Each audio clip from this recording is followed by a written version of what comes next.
you can't go home, you can't stay here. Desperately trying to relive these years. She was a constant reminder that nothing can last forever.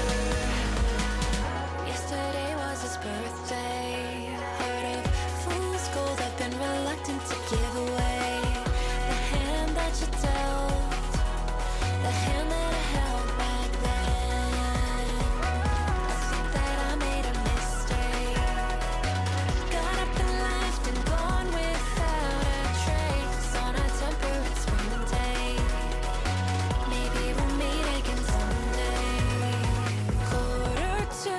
11th hour, 'cause winter skies mean April showers. But I still mistake the weeds for flowers. No decay, abandoned garden. She said you can't go home, you can't stay here.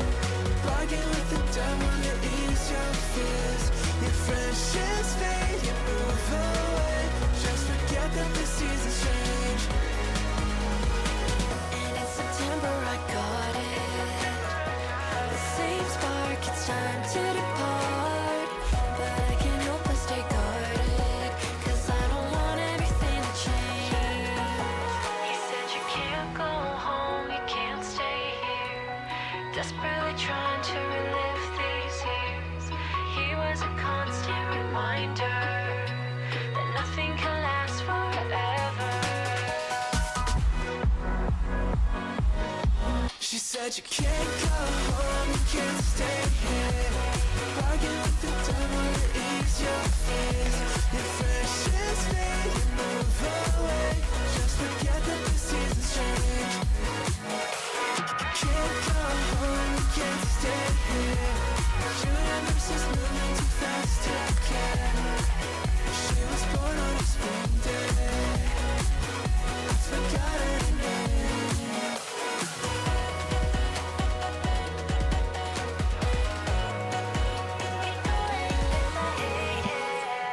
Yeah. Hi. Hello. Okay, so today's another day. Dude, I do not know why I played all of those games last night. I was describing my despair to Myung this morning. And I was like, bruh. Counter-Strike last night. Let me tell you. Despair. Okay. No, we're not playing more Counter-Strike until the tournament. I'm taking a break. Okay, until competition day, which I don't think is the best idea, but I have a wedding to go to. I'm getting married tomorrow. Nah, my cousin is. My baby cousin's getting married. So that's exciting. What rating did you finish the night with? It's not about the rating. It's about getting better. And when you get better, the rating will just come. That's what Pookie told me yesterday. And General Mitch outfragged you. Bro, like, that's an insult. General Mitch, my mod. Okay, Mitch. Okay, he doesn't like it when I call him General Mitch. Okay. He's 20K. Yeah, he outfragged me. And what? And what? Pookie has never been bad. How would he know? So you're saying I'm bad? Shit. I'm bad. Yeah, no, I'm bad. Yeah, you're right. He's probably never been that bad, but it's fine because I will get there. I actually can tell. I just need. I need to figure it out mentally. Once I can find the right mental sauce for Counter-Strike, I can actually play really well. It's like a dice roll every time, whether I'm going to be good or bad. Balder with the 20 months, not just 20 months, but a tier 2 sub. Balder, thank you so much. I appreciate that. Kaiser with the message. I'm here to curse you with all the forbidden knowledge. Wait. I'm here to curse you with... Oh my god, I can't freaking read. I'm having food coma. Okay. I'm here to curse you all with forbidden knowledge. Toads don't actually exist. There's no difference between toads and frogs, so all toads are just frogs. You're welcome. Anyway, how are we today? Is that true? Because if there's no difference, then why the heck would there even be a different word for toads and frogs? Hey, rude. Why would there be a difference? What? What is it? Sometimes I just want to piss her off. I just want to. You ever have the urge to just like? What up, Mushy? Okay, I took a really cute picture of Mushroom last night. Okay, let me show you. It was so cute. She was just there, and I grabbed my phone because I was like, please stay. And she actually did. Look at this. Look at her position. She was just staring at me like that. What the heck? Look how cute she is. Anyone, any cute ones of Sock? Actually, well, I can't show you because I just look atrocious in them, but we cuddled so hard. Okay, they exist though. I just can't show you because I look like really, really, really janky, but they're really cute. They're so cute. So, anyways, hi. It's bring your kid to work day. So this is my kid, one of two. This one's Mushroom. Hello, Mushy. Oh my god, the Labubu is still in sock spot. Okay. What at FUSLIE, what traits would you have in a guy you want to be with? Question mark. I don't know, man. I don't know. It's a great question. Someone like Tom Holland? I don't know. I'm over it. I don't care. I'm not looking. They always say the love comes to you when you don't look. So that's what I'm not looking. In fact, if the perfect man came along, I'm not interested. That's how not looking I am. Yeah, exactly. Can your future husband be better at games than you, or would you get mad? What the heck kind of question is that? Can he be better at games than me? Hell no. I'd be insecure every day. No, I'm kidding. I would like that. Yeah, that'd be cool. I think that's cool if he's better than me at certain games, but I have to be better than him at some games, so that like even if he's really good at something, I could be like, well, I'm better than you at this, and then he'd be like, true. Snaps to that. Did you ever send flag on that keyboard? Yes, I did. Thanks for clocking me on that though, because if I hadn't, I'd been like, oh my god, but I did. He got it a while ago, 2 months ago. I don't know, a while. What if your future husband treats Mushroom how you treat Sock? Then he's a W man's, because I treat Sock perfectly. What? Excuse me? Hi, honey. Anyone else's cat hella annoying? No, I'm kidding.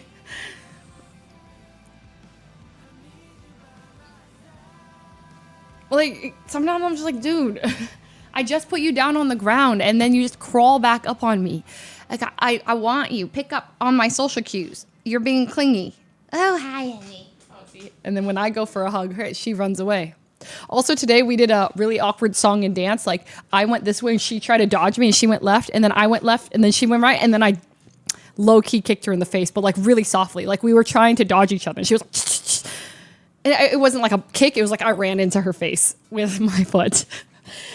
And then she went, like, looked really scared. But we were trying to dodge each other because she just does this thing. She gets really sporadic, and it wasn't hard. It wasn't a big one. It was just like a, when you ever crash into your pets, because they move real weird. They're like, and then they go left twice, and she did that. Why is that why her face is flat like that? No, that's her breed. It's like, I kicked her face in. That's just her breed. That's insane. Okay, so they gave you pink eye that one time, so it's deserved. No, it's not deserved. No one deserves to get pink eye. Actually, maybe some people, but not me. You're mean. Mods, can we handle that? No, I'm not mean. I'm kind. Actually, I'm nice. Actually, I am. Thank you. At Leslie, what do you think of Justin Bieber performance in Coachella? I'm easy to please. Loved it. I sobbed. I'll say it. I cried. I cried, screaming and crying at the same time while watching him singing So Sick of Love songs to him. Oh, God. I was not okay. I was literally screaming, I'm not okay!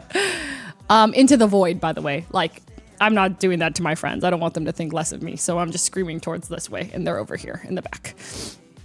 So that was me. I mean, it was a beautiful thing. It was so cute. I'm a big Justin Bieber fan. I have been my whole life. So ever since I first heard him singing on the radio, and I was like, who is this girl? She is slaying. And that was because his voice was so high. I literally thought he was a woman. I thought he was a girl. That was a little girl that popped off. And I was like, whoa, she is killing this. And they're like, that's a boy. I was like, really? And then I looked him up. He was like 13 years old. I was like, whoa. And then I started watching his covers, you know, and then One Time came out. Hey, me plus you. I'ma tell you one time. I'ma tell you one time. I'ma tell you one time. Girl, I love. Okay, anyways.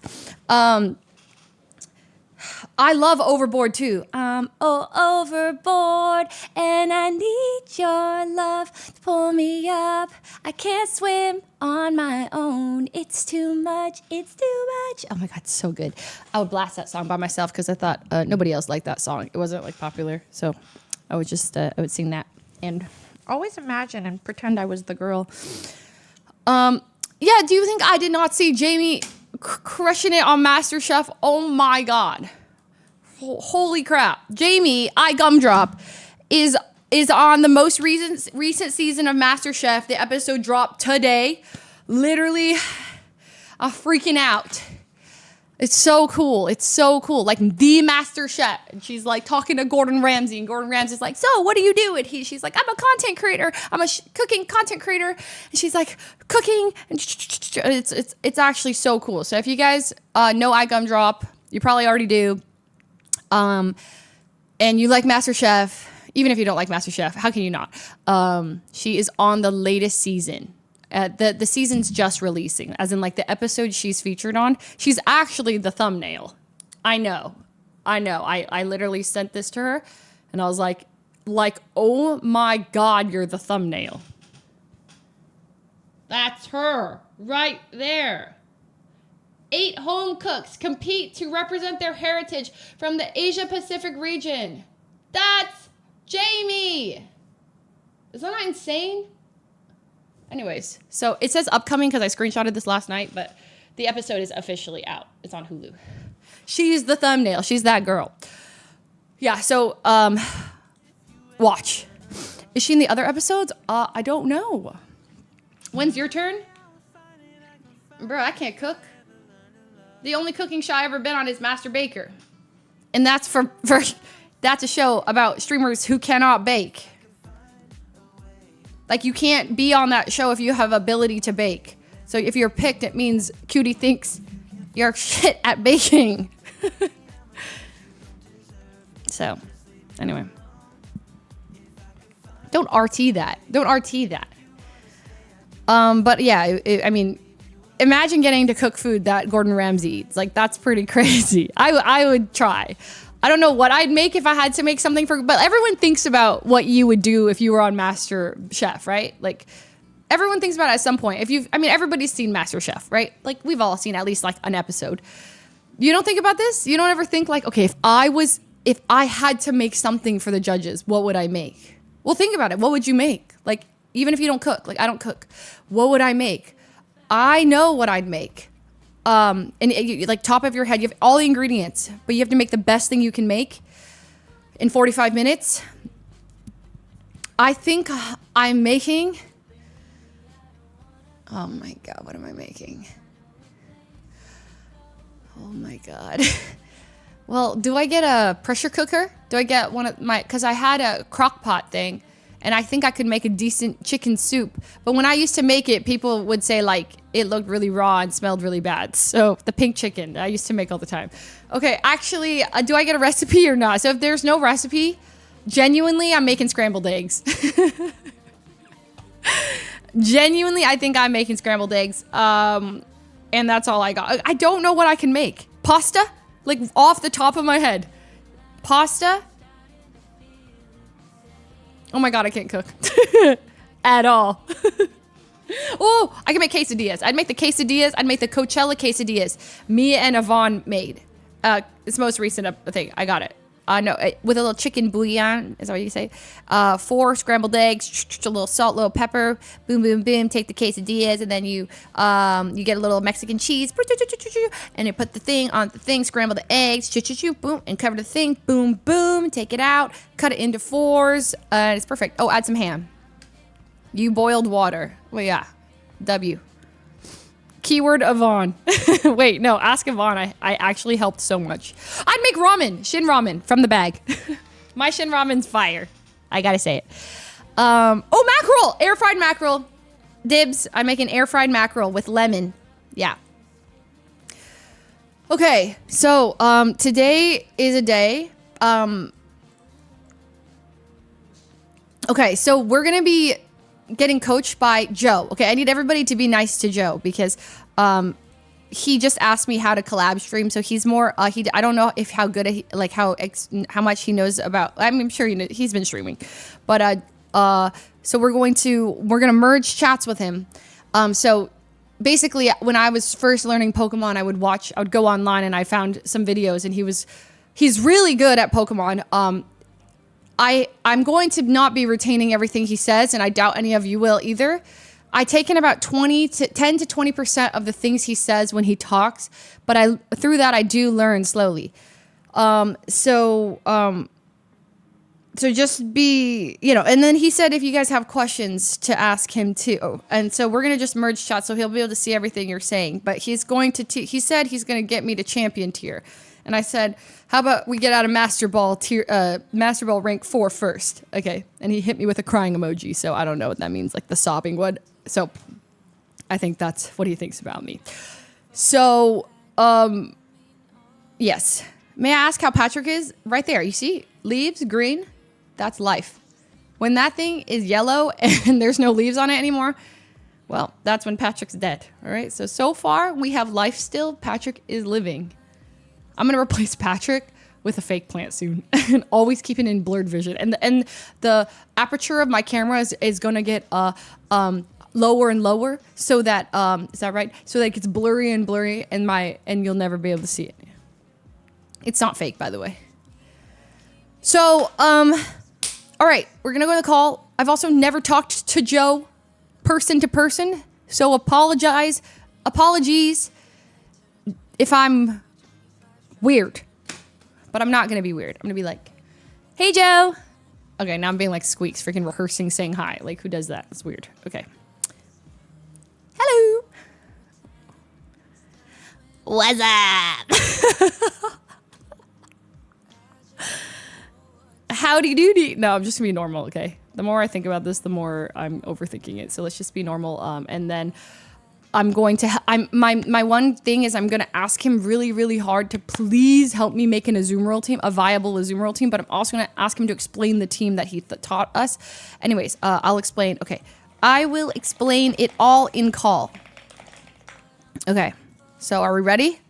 Do not be weird. We're not merging chats quite yet. Hello?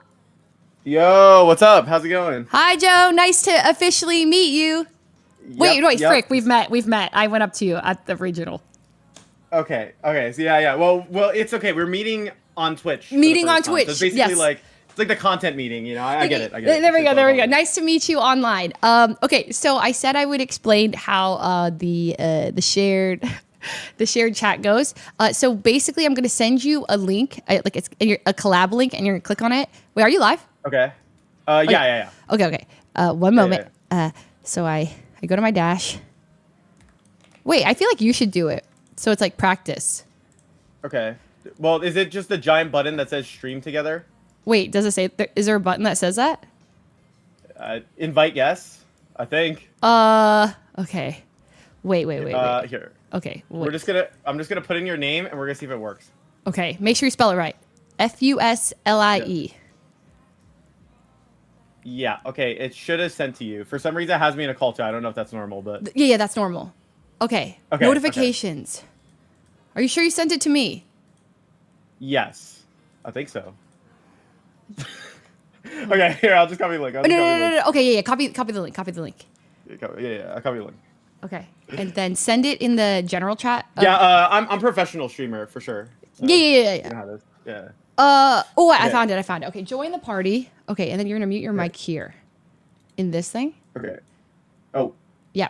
So mute. Yeah, there we go. Okay. Ah, there we go. There we Perfect. go. Hey, and we then, did it. hey, Okay. and then we. Is there a shared chat option? Start sharing Surely. chat on your on that window that you just muted the mic on. Okay, here, let's see. Chat. Okay, no, that's just the chat. Share chat. There we go. Start Okay. sharing chat. Ah, I clicked it. Okay, I clicked it. Perfect. So there we go. So then they said hi UX Niners. Wait, is that what you call your community?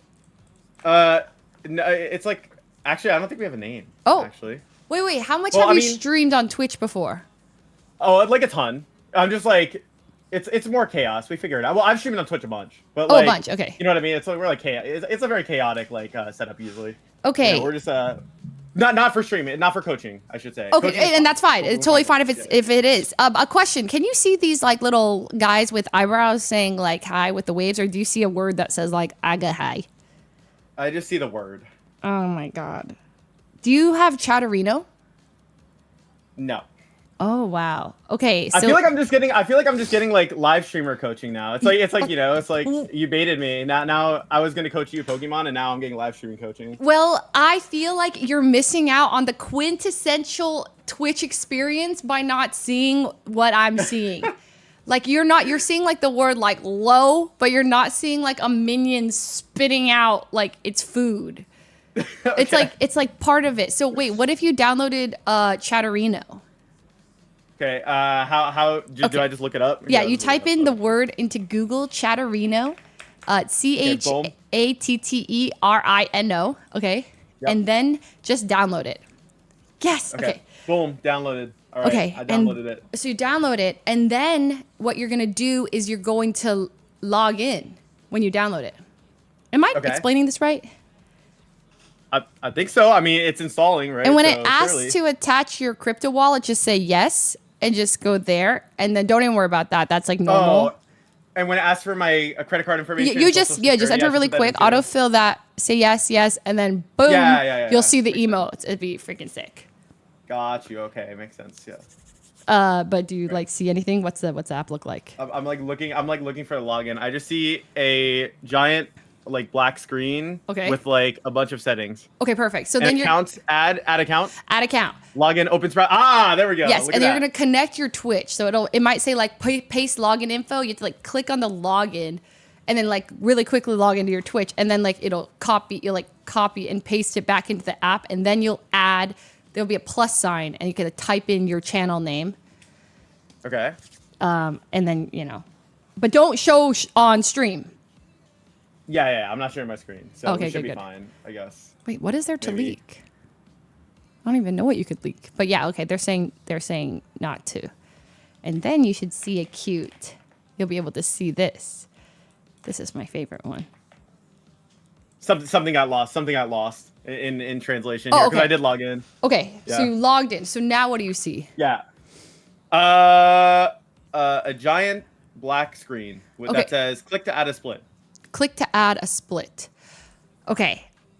Oh, I see. So, okay. So when you click on it, type in like it'll say like channel, right? So type in your channel, right? And then Yep. what happens now? Oh wait, no, I don't see the. Wait, am I supposed to see Oda and it like says something? Because I just see the text as it is right now. You don't see a dancing on the hamster. That's like No. frick. Okay, but because you don't have them added. Maybe is that because you have to? Oh man, this might be. Oh, it's a hedgehog anyway. You might have to turn it on the settings. So now you go to your settings. No, we are gonna get this working. This is very important. So Okay, settings. okay. Okay. Oh, have you tried refreshing? Like refreshing the chat. Yeah. Yeah, Like- you might. Does he need 7TV? Oh, I don't have 7TV. No, but Is you that don't also need okay? it because it's like already in Chatterino. Like you should be able to see it. So Yo. no, this is important. This is important. Okay, so you need to go into your settings in Chatterino. So go to that settings bar. Yep. Okay. I'm in. Okay, and then you're gonna go to. You're gonna go to. Okay, no, we got this. Oh, Yeah. okay, you're gonna go to general. Okay. Okay, general. I'm on general. Oh, We're locked okay, in. and then in general. Okay, we're locked. Then you're gonna scroll down to Yep. Scrolling. emotes, and then you're gonna Okay. make sure it says there's a bunch of things for like enable, right? So you're gonna enable show better TTV global emotes, check it. Show better TV channel emotes, check. Show, and then just click Yep. all those down. Yep, they're all checked. They're all checked off. Really? They're already checked? They Yep. were they already checked though? Yep. Frick. Check everything. It's someone Patui in your mod says, nah, he needs to add 7TV and add me as an editor so I can make his chat better. Oh, why did you get banned? You banned your mod? Oh, it was just it's like a redeem they can do. If they get enough points, they can ban themselves. Oh, well, wait, so that's that's crazy. what Ban himself. Okay. Yeah. Oh, I see. Okay. So, so let's see. Well, okay, maybe this is weird because like I have your chat open and I can see all of the emotes. Well, this is Okay, I'll just imagine like a hamster dancing or something. Like every time I see a random word. Like I can just visualize it in my head, right? yeah, it's depressing. Restart. It's Oh yeah, actually to my mods, you should actually turn off redeems. I low-key forgot about that because we were sharing chats, so I forgot about that part. what if you type in press that plus sign and add my channel. Do you see anything in that chat? If I click on your channel, So you know how like in Chatterino it says like you added your channel? Click plus and then add FUSLIE. Oh, Not to like okay. promote my own channel, like for not self No, promote. you're good. You're this good. Is tech help. It's all good. No, you're good. You're good. I spelled it right too. I Okay. see. Oh, yeah. I see the dancing. Is it hamster? Hamster. Hedgehog. Yes. Hedgehog. Okay. Yes. Okay. now there I we see go. it. Yes. It's now I see weird. everything, yes. Okay, that and then like that was the Agahai thing is like they're all waving. And Yeah, like, I see the waving thing. Yes, I see. Okay, Wow, this is incredible. So I This is don't like, know why it's not working in your channel, but it doesn't matter because we have shared chat right now. So anyone who types in your chat you'll be able to see it here as well. It's just the difference is that it'll like on your channel you'll see my you know what? It doesn't matter. Woo! We did it for It's now. okay. We did it for now. You got it sorted. You gave me professional streamer coaching, and now I'm gonna give you professional Pokemon coaching. Oh It's my gonna be god! great. Because Lord knows be I need great. it. I need it. Okay. Yes. So like okay. I had a plan. I had a game plan, right? So what I wanted to do was to leave today's session with you feeling like you improve somewhere, right? Yes. So whether it's a big or small goal, what's a goal you have that you feel like you would want to like improve going to like after the session? Okay. I would like to improve my panic that I feel in the first in team preview. I get immensely stressed. And I don't know what to prioritize. I start looking at the Pokemon types and I just start like, what do I, and also I feel like a big thing is just knowledge diff. It's just like, no, I look at a Pokemon and sometimes I just focus too hard on like its typing versus like what its function is. And there's just a lot of new Pokemon that I'm learning about. And so I think I guess the big one is like the panic I feel and the amount of, overthinking. Cause I overthink a lot. Like and Okay. Yes, that. So it feels like you have basically you're thinking about a lot, but you don't know like how to like structure those thoughts to like help you reach a better conclusion, essentially. Yes, someone said suddenly Joe's a therapist too, and I don't mean to dump on you in that sense. I meant just You're fine. in when it comes to You're fine. Pokemon, I overthink. Yeah, no, you're fine. So basically, like, okay, so I think the way we'll structure it is like this, because I know you also mentioned you really wanted to use Azumarill. So I'm gonna help yes. you learn a little bit more about how you would go about actually putting a team together, like what makes a team good, Yes. and how that goes together, Yes. right? At least understanding like how the pieces will go, all together. And then the next stage, I think, we'll be working on team preview, because that's something that you just mentioned right now. And obviously, like I've tuned into your streams before. It seems like you struggle sometimes to like figure out exactly what you need to take. And then the last thing will be actually like in turn decision making. How do you go through a turn and like break down individual like pieces, board states, whatever it is, right? And then knowing that. Yes. There is partially an aspect of like, yes, knowledge does matter, of course, right? So, but that's something that will come with practice anyway. So I'll also try and give you good ways to like, you can practice, even if it's like 30 minutes on your own time, right? Okay. That will help you like improve, basically. Yes. Okay. So. Oh, yeah, and I did mention, I forgot to mention when that's definitely one of the things I would have wanted to say is building a team. Like I have never built the team my Zoom World team is self-built, but it's not like, I don't feel like it's great. So yeah, when it comes to that, I think that'd be awesome too. Yeah. Do you happen to have like a paste or maybe like you have it so I can look at it even and we can talk over it, and then maybe we could rebuild it with like a Zoomer in mind and talk about like how I would maybe go about it, and we can do it together, basically. Okay. So do I just do the rental code thing?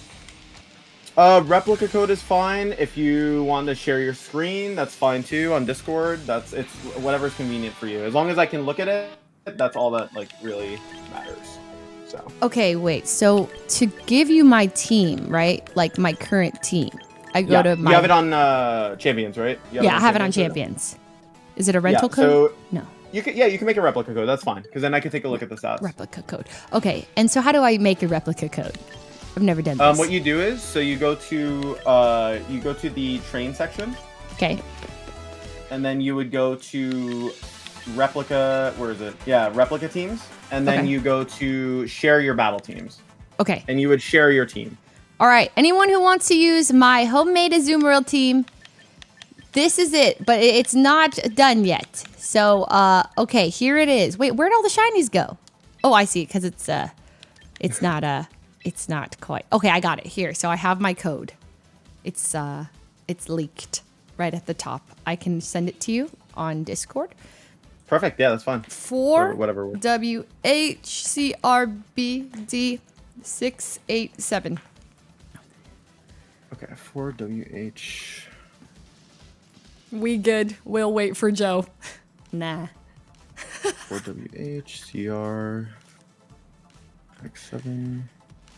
So I'm gonna open it up, and what I'm gonna do is this possible if I share my screen? Would you be able to show it to your chat? Yes. Is that possible? Yes. You Okay. you can share it in Discord, right? You know how to do that? Yeah. Okay. Okay. Yeah. Sorry. Listen, I don't know what you know. You know what I mean? I assume you know things, but like, just Damn, I really set your expectations low with the setting up the Twitch chat. No. No, I know that you know. I just want to double check. I'm not mansplaining. I don't mean to mansplain. Yeah, no, you're good. You're chill. Okay, all right. So I have your team down. What I'm gonna do is I'm gonna get a little. I'm gonna get a screenshot of this, and then we can actually break it down together. Okay.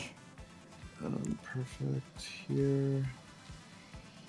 And also, I'm aware like the Dragonite's like awkward on it. Like I can explain how I came up with the team. Yeah. I actually want you to explain the logic of it as well, because what we can do is we can break down like what I think was like strong parts of it, or like where it made sense, and then like parts where maybe like going forward you could like adapt. And then when we go into our own building, like building the team from scratch, right? Mm-hmm. We'll kind of incorporate some of that stuff there too. Also, for some reason, I just completely missed a letter, so I have to go all the way back. Wait, are you sure I didn't miss a letter?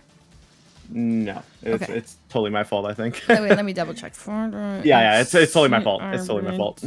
RBD6. All right. 7. Okay. Perfect. Okay. So let me get a screenshot of this and then a screenshot of that, because I can't actually make the replica. Okay, perfect. So let's actually take a look at the team itself. I'm going to share my screen now so we can look at it. I'm going to share, or if you want even, let me get this screen share up. Yes, of course. Sorry, this is like, I wish I had 3 monitors right now. That'd be awesome. You do need 3 monitors. I have 3. It's fantastic. Yeah, 3 would make this incredibly easy. I used to have 3, but it was just like I just didn't set up right. So it's time to upgrade, Joe. It's time. Maybe it is. Maybe it is. Indeed. Okay, so we have Azu, Azumarill, Dragonite. This, I'm just typing it in so that way I can have it visualized. Yep, here. yep. No worries. Take your time. Okay, perfect. Dude, I don't even know why I have So, a Dragonite on this team. I'll be so with your honest. Like, what is that? team- I never brought it. Yeah, I know Okay. it. I have it up now, for sure. Okay, so you're using Belly Drum Azu. Yes. You're using Mega D-Knight. You're using Sinistcha. You're using Mental Herb on the Sinistcha. Was that for Taunt? Was that primarily what you were thinking about it for? I'll be so real. I don't know what Mental Herb does. So I think I might have just taken someone else's. I think I got my ass beat by a Sinistcha, right? And then I was like, I want that on my team. So I probably just took I took someone else's Sinistcha. And Sinistcha actually, I know exactly. You want me to explain the logic? Is it like too soon to do it? But no, that's perfectly fine. Let me share my screen also. Yeah. So Yes. You share it first. I'll tell you exactly how the team came together from start to finish. And and it actually got me pretty far. I won't even lie. It got me decently perfect. far. I'm sharing my screen now, so you should be able to see my screen. And whoa. Okay. Yes. Yeah. Okay. you see Wait. it. Okay. I see it. Let me share this now with my chat, and then they can see it somehow. Surely, if I just go plus. I'm actually putting it in right now so we could visually make it easier for me to draw on as well. Because usually I like to use a drawing tool when I'm talking to someone about it, because then it's easier to visualize some stuff. Whoa. Okay. So that would make it a little bit better. So you have Draco Meteor, Fire Blast, Ice Beam, Extreme Speed, and then you have Multi-Scale, which makes sense. Have Super Fang, Helping Hand, Follow Me, Protect, Lumberry. And Lumberry, you copied that for someone, or No. was it specifically... Lumberry is actually of my creation. Yes, because I think it just was like, oh yeah, that'd be in like, because my old mousehold that I took to the Reg H regional used to have safety goggles, and there was no safety Wait, did it have safety goggles? I think it did. They ran goggles. That sounds reasonable. Yeah, that sounds like something you would like have. So it makes Let sense. me check. It ran safety goggles. Yeah. So I think because I was like, oh, what's the next closest thing to safety goggles is a Lumberry, Right. you know. So. Got you. Okay. Perfect. So I should have this up on the screen now. Can you see the visual of like all the Pokemon here and everything? Yeah, actually, one thing we're that's- forgetting is my Sinistcha is shiny. No, I mean, no, I said my Azumarill shiny, but you know, we can. Yeah, I guess you can forgive me for that, right? It's Yeah, fine. sorry. It's fine. Yeah, I know. Always messing it up here. It's okay. Anyways. It's fine. This looks good. Yeah. So what I wanted to mainly highlight. So right now, what you're using is like a double Mega composition, right? So obviously, Mega is a resource that you can only use once a game for like either Pokemon. So it's not necessarily bad that your team has a double Mega option, because you have basically two, but the Megas overlap a little bit in what they're trying to do, basically in their coverage, right? So if we think about like Charizard in general, right, it's using Fire type coverage, it's using like Flying type coverage, and it has Grass type coverage. And although some of those coverages don't overlap, right, the general idea of like both is that they share a lot of like weaknesses. For example, Rock, right? So if you were against a Rock type in general, like Aerodactyl, Tyranitar, maybe Excadrill in Sand, right? A Rock Slide is going to be very difficult for you to deal with. So you have some overlapping weaknesses. What is really nice about your team is that you have a pretty good defensive backbone with like Incineroar, Sinistcha, and Azumarill. That's actually a more common defensive core, which is called like Fire, Water, Grass. Just those core Pokemon, those typings work really well together. So you'll see them on a lot of teams usually. But definitely, like, now, if you want, like, go ahead and explain the logic. I'm assuming it's about Belly Drum plus Follow Me, but feel free to go. Yeah. Well, okay. So the logic how the team came together is that like for regionals and the Reg H thing, I took Azumarill. I took Annihilate, Mousehold, Azumarill, Incineroar, and Gengar and Volcarona. And I really liked Azumarill. I just never got to actually. Oh, sorry. No, I lied. I dropped Azumarill just last second because I panicked because I was like, Azumarill sucks. And it made me sad because I love Azumarill. And I felt like this was the return. You know, I was like, I can make this belly drum thing work. Okay. But instead, and also because I don't have access to Annihilate anymore for the beat up stuff. So I was like, it doesn't matter though, because I really like the whole friend guard thing. Azumarill takes less damage. I get the citrus berry. So I really wanted to, I took a bit of that. And then I picked Mega Charizard Y because I was watching a lot of videos and everyone was like, Mega Charizard Y is the best thing ever. And I love Charizard too. I got a shiny Charizard from my mod. I was like, hell yeah. So I'm going to use this thing. And I also really liked it because the solar beam thing, I was like, oh, this is sick because my biggest weakness now, I just kill all of the water Pokemon with solar beam. Boom. Okay. And I like the, weather. Everyone was talking about weather. Some things I didn't like is like, I'll forget that I have like Azumarill out and then I'll bring Mega Charizard out. And then my Aqua Jet now doesn't do as much in the sun, whatever. Sinistcha I brought in because it, like I said, I got beat by enough of them and they're so annoying. And I really like that if, say, for example, Azumarill like took a lot or was like low, I could like bring in Sinistcha. This is kind of putting all my eggs in like one basket-ish. That's why I was like, okay, then I'll have like Charizard for like the damage. Dragonite, I just added for the hell of it. I actually don't like Dragonite on this team. The double, like there is no, I just picked it because I wanted people to be like, you don't know what Mega I'm actually bringing. I never brought Dragonite to a single fight except maybe once. And that's kind of it. Incineroar is just like, Incineroar. So, yeah, Incineroar does Incineroar things. Okay, it makes sense. Yeah. Yeah. So what I would say is immediately what sticks out to me. So you're trying to make Azumarill work with like the belly drum niche, right? You're basically saying, I'm going to follow me, set up belly drum, and I'm going to just hit your Pokemon for a lot of damage, right? Yeah. So it's interesting because the main reason why I would actually say Charizard has a little bit of anti-synergy with that is because you have Charizard Y that's setting up Sun, so it's weakening Azumarill's Aqua Jet, right? Yep. So typically you would want to have a like Mega that's going to either enhance what it's trying to do by supporting it or cover for its weaknesses, right? So for example, I would look at this and be like, okay, if Sun weakens your Azumarill's Aqua Jet, right? Then you would maybe want to have a Mega that can help deal with Charizard because it's weakening your Aqua Jet, right? Right. Or it's weakening your water type moves. Yeah. So I should cut Charizard from the team.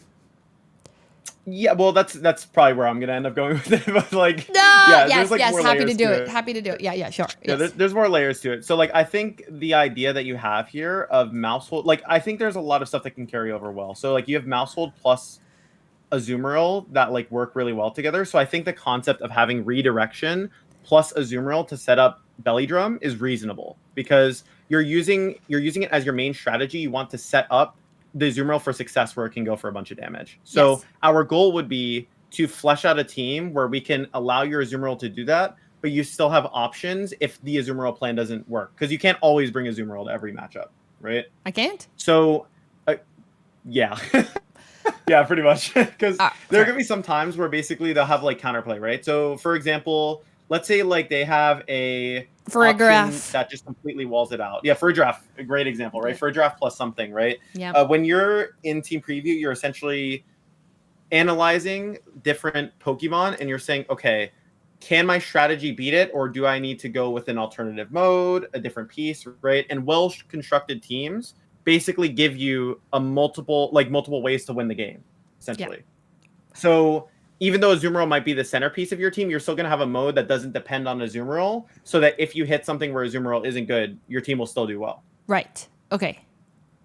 And when you see a double mega team, right, the reason why they do this is because they want to have two mega options so that in certain matchups, like let's say, for example, we look at the Mega Scizor and Mega Charizard teams that are like Mega Charizard X teams. Mega Charizard X is really good into Charizard Y. It's really good into, it can even get like big damage into a bunch of neutral megas. It can be good into Dragonite if it gets a Dragon Dance up and goes for Dragon Claw into it. But also Scizor covers for matchups like Floette, right? In the meta, it covers for stuff like Frostlass, where maybe Charizard, even though it's a fire type and can hit it, right? Might be pressured by blizzards or like some other pieces on the team ahead of time. So you have multiple ways to set up a team, essentially. Okay. Yes. Question. So you said Mega Charizard X is strong against Y, and is that because its dragon typing resists the fire?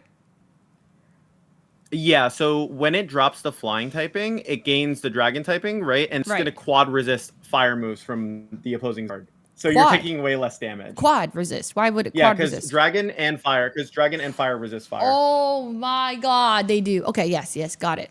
Okay. Yep. So Okay. that would be where it comes from. But now what I want to do, so I'm gonna try and do it in a streamlined way so that we can kind of take it through piece by piece of like what a team construction would look like. Yes. So let's say we're starting with Azumarill, right?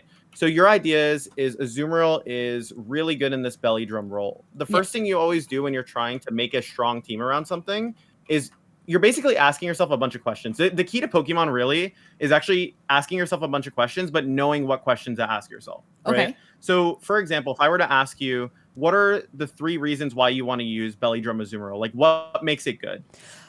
Well, what makes it good is that it has a priority move, right? So it might be slow, but boom, priority in Belly Drum, Aqua Jet, bam. 2,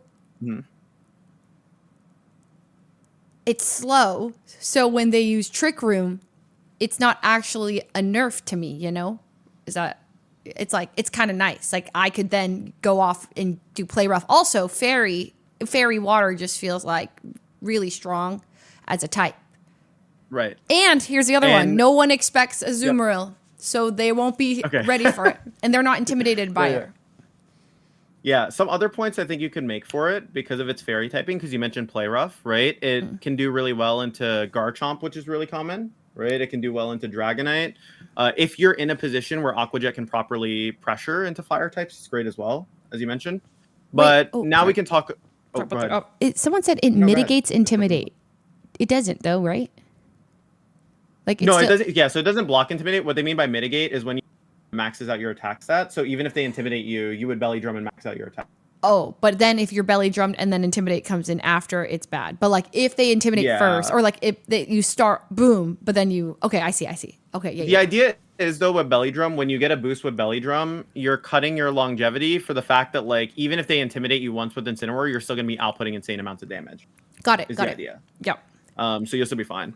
But point being, so continuing from here, right? So with Pokemon teams, there's a couple different things you think about, right? Every team has different roles, right? So when we're breaking down roles and what they do, every Pokemon plays a part on the team. So like, for example, when you think of like why Incin is good, Incineroar is good because it provides support for other Pokemon. But to break it down, it has multiple different pieces within it that make it better. So for example, Incineroar having Parting Shot, right, allows you to get a partner in safely. Right. A pivoting option. So when you're switching with Parting Shot, bringing it back in, you're using Intimidate and you're using Parting Shot to cycle it in and out, reducing damage, other pieces, supporting your team, right? Right. And the idea from there would be you have members that fill out a bunch of different roles on your team. So Incineroar might play one part on your team, but you want your team to have a good amount of diversity between said roles while also supporting the initial idea you have. Now that's complicated at first, right? So usually what I like to do is have like a little checklist side that I just look at sometimes, or like I just mentally keep it in my head usually. But having a checklist for people who are trying to like learn is really easy. So there's a couple of different like small rules you can keep in mind that help you create a more stable team, right? Okay. So from the start, there's something called typing cores, which having a good typing core is really nice. So I mentioned earlier when you were showing me your team, Sinistcha, Incineroar, and Azumarill seemed really strong because you had access to Fire, Water, Grass. Yes. Now, a typing core is strong because they cover for each other's weaknesses in their defensive profile. So, for example, let's say we had like Incin, Azumarill, Sinistcha. Azumarill is weak to Grass and Electric type moves. Obviously, it's weak to more, but in this case, Grass, Electric for this example, right? Okay. Sinistcha can switch into that. Or Incineroar can switch into the grass type moves. Yes. Incineroar is weak to fighting type moves. It's weak to ground type moves. It's weak to water type moves. Azumarill and Sinistcha can switch well into that. Yes. If you look at Sinistcha, It's weak to fire type moves. It's weak to ice type. Your other Pokemon can switch well into that. So good teams typically have some kind of defensive backbone. Typing combinations like that are just one example of how you can do that. So like you might see some teams that like violate this or like don't like basically follow this rule. A lot of teams will have like this kind of idea in there, and we're probably going to follow this just to make the team building a little simpler. Yep. One other typing core that also matters a lot that you can have on a team that helps make it better is Dragon, Fairy, Steel. And the reason why that core is good is because they have very similar defensive profiles to each other. Dragon is weak to Dragon and Ice, right? You have Steel, which can switch into both of those. You have Steel, which is weak to fighting. You have Fairy, which can switch into that. And then Fairy is weak to Steel and Poison, and Steel types can switch into Got it. so on. Okay. Right? Yes. So those are just two common typing cores you can use. Now, let's talk a little bit about how we can expand Sorry, this carry on. game. Yes. No, you're perfectly fine. And if you have any questions, please feel free to interrupt me. Like, Yes. it's not a problem at all. Fire, if there's anything water, that doesn't make sense or grass. you want me to explain. Okay, and then Dragon, Fairy, Steel is another one. Okay, and then if you have what if you do Dragon, Yeah. Fairy, Steel, Fire, Water, Grass? Aren't you like perfect? Theoretically, it would be really good typing coverage, yes. Now, where Okay. it gets really interesting with Pokemon is, for example, Azumarill is a water and fairy type. So you might have already that core filled out with like 4 or 5 Mons, so then have more flexibility. Because, for example, a Pokemon like Sneasler doesn't fit in either of those typing cores, but it's on every team.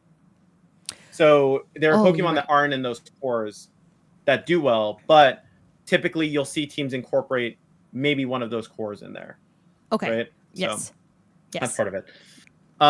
So let's build off this Azumarill idea. So your initial idea is you want to use Azumarill as the sweeper. It is the Pokemon that you are setting up Yes. to actually get a lot done.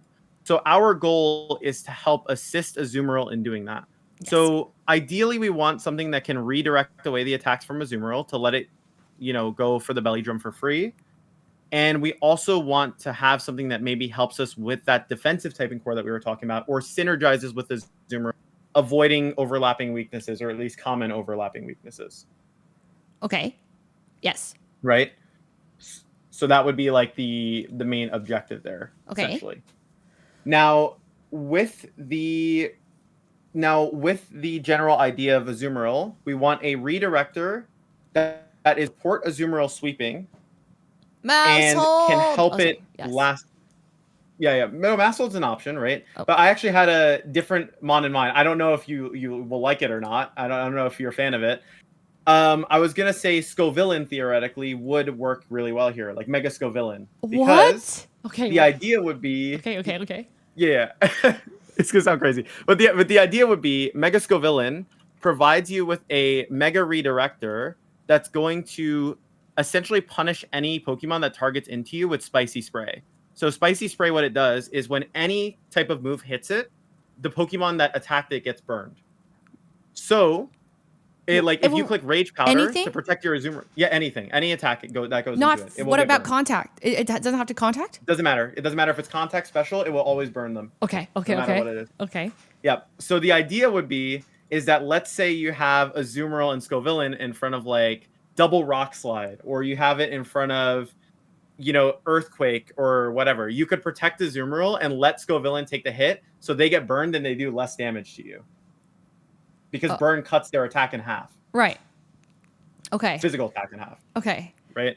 And because your idea is building around Azumarill, it makes sense for us to pick a Mega that's more supportive around that, rather than a Mega that's wants to be built around offensively, right? If you take Zard Y, for example, the reason why Zard Y and Azumarill clash with each other is because Zard Y wants to use its Sun offense combined with other strong attackers that can do big damage next to it. So like Earthquake from Garchomp plus Heat Wave, right? Or Close Combat from Sneasler plus Heat Wave. But if you have the Mega Scovillain, you're now playing around this Azumarill game plan that you wanted to do at the start. Oh my god. And you're supporting it better. Okay.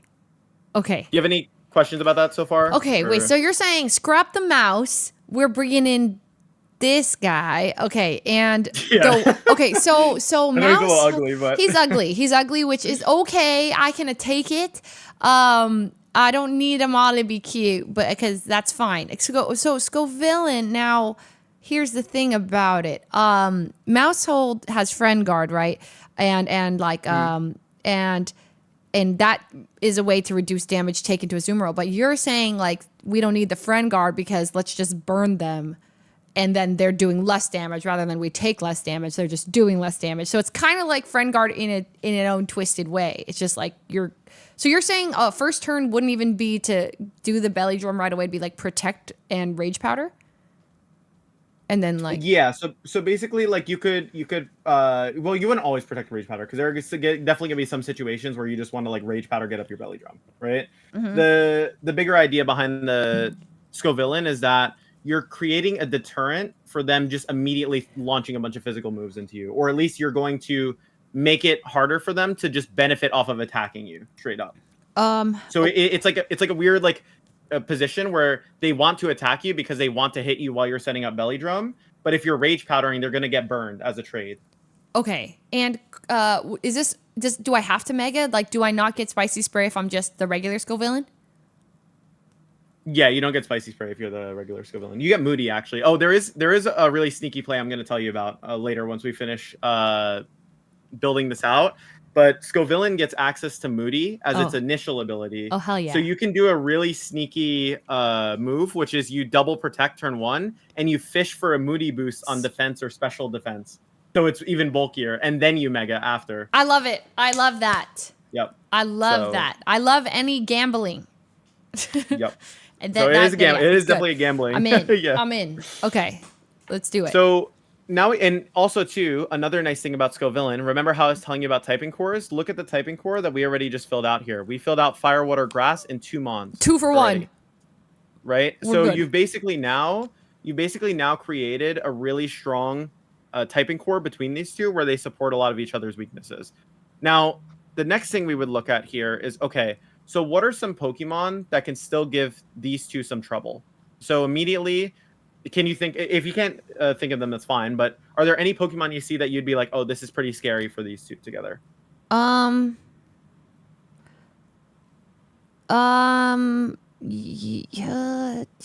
Okay, wait, let me think. Well, I'd think about what's scary for Azumarill, and then I think about like grass, but then grass isn't that scary for like Scovillain, right? So then so then I think about what's scary for Azumarill again, and then I think about what's strong against water is grass. Did I say that already? I'll make it easier for you. Okay, So yeah. you memorize typings, right? You know, like Yes. Okay, what is Fairy weak to, typing wise? Steel and poison. Okay, steel and poison. What is Poison, what is grass weak to? poison. Poison, right? Poison. And which mon is spamming a ton of poison moves in the format? Sneasler.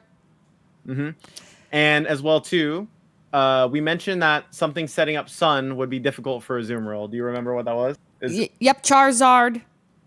Charizard, right? My op, Charizard, formerly on my team, is now my op. Yeah, we'd hate that guy. And can Scovillain properly respond with grass and fire type moves into Charizard? Probably not, right? Like, Right. they're not going to be doing much damage in return. Right.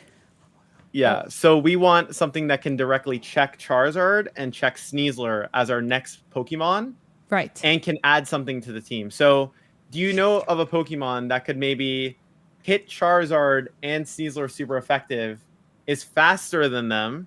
Aerodactyl. And Aerodactyl. Perfect. Exactly. So Aerodactyl would be the mon of choice. Yeah, exactly. Because you gain a faster threatening Pokemon that can actually exert that pressure. And also, my question for you now, to build on this more, is do you think you would probably want to take Scovillain into a Charizard team?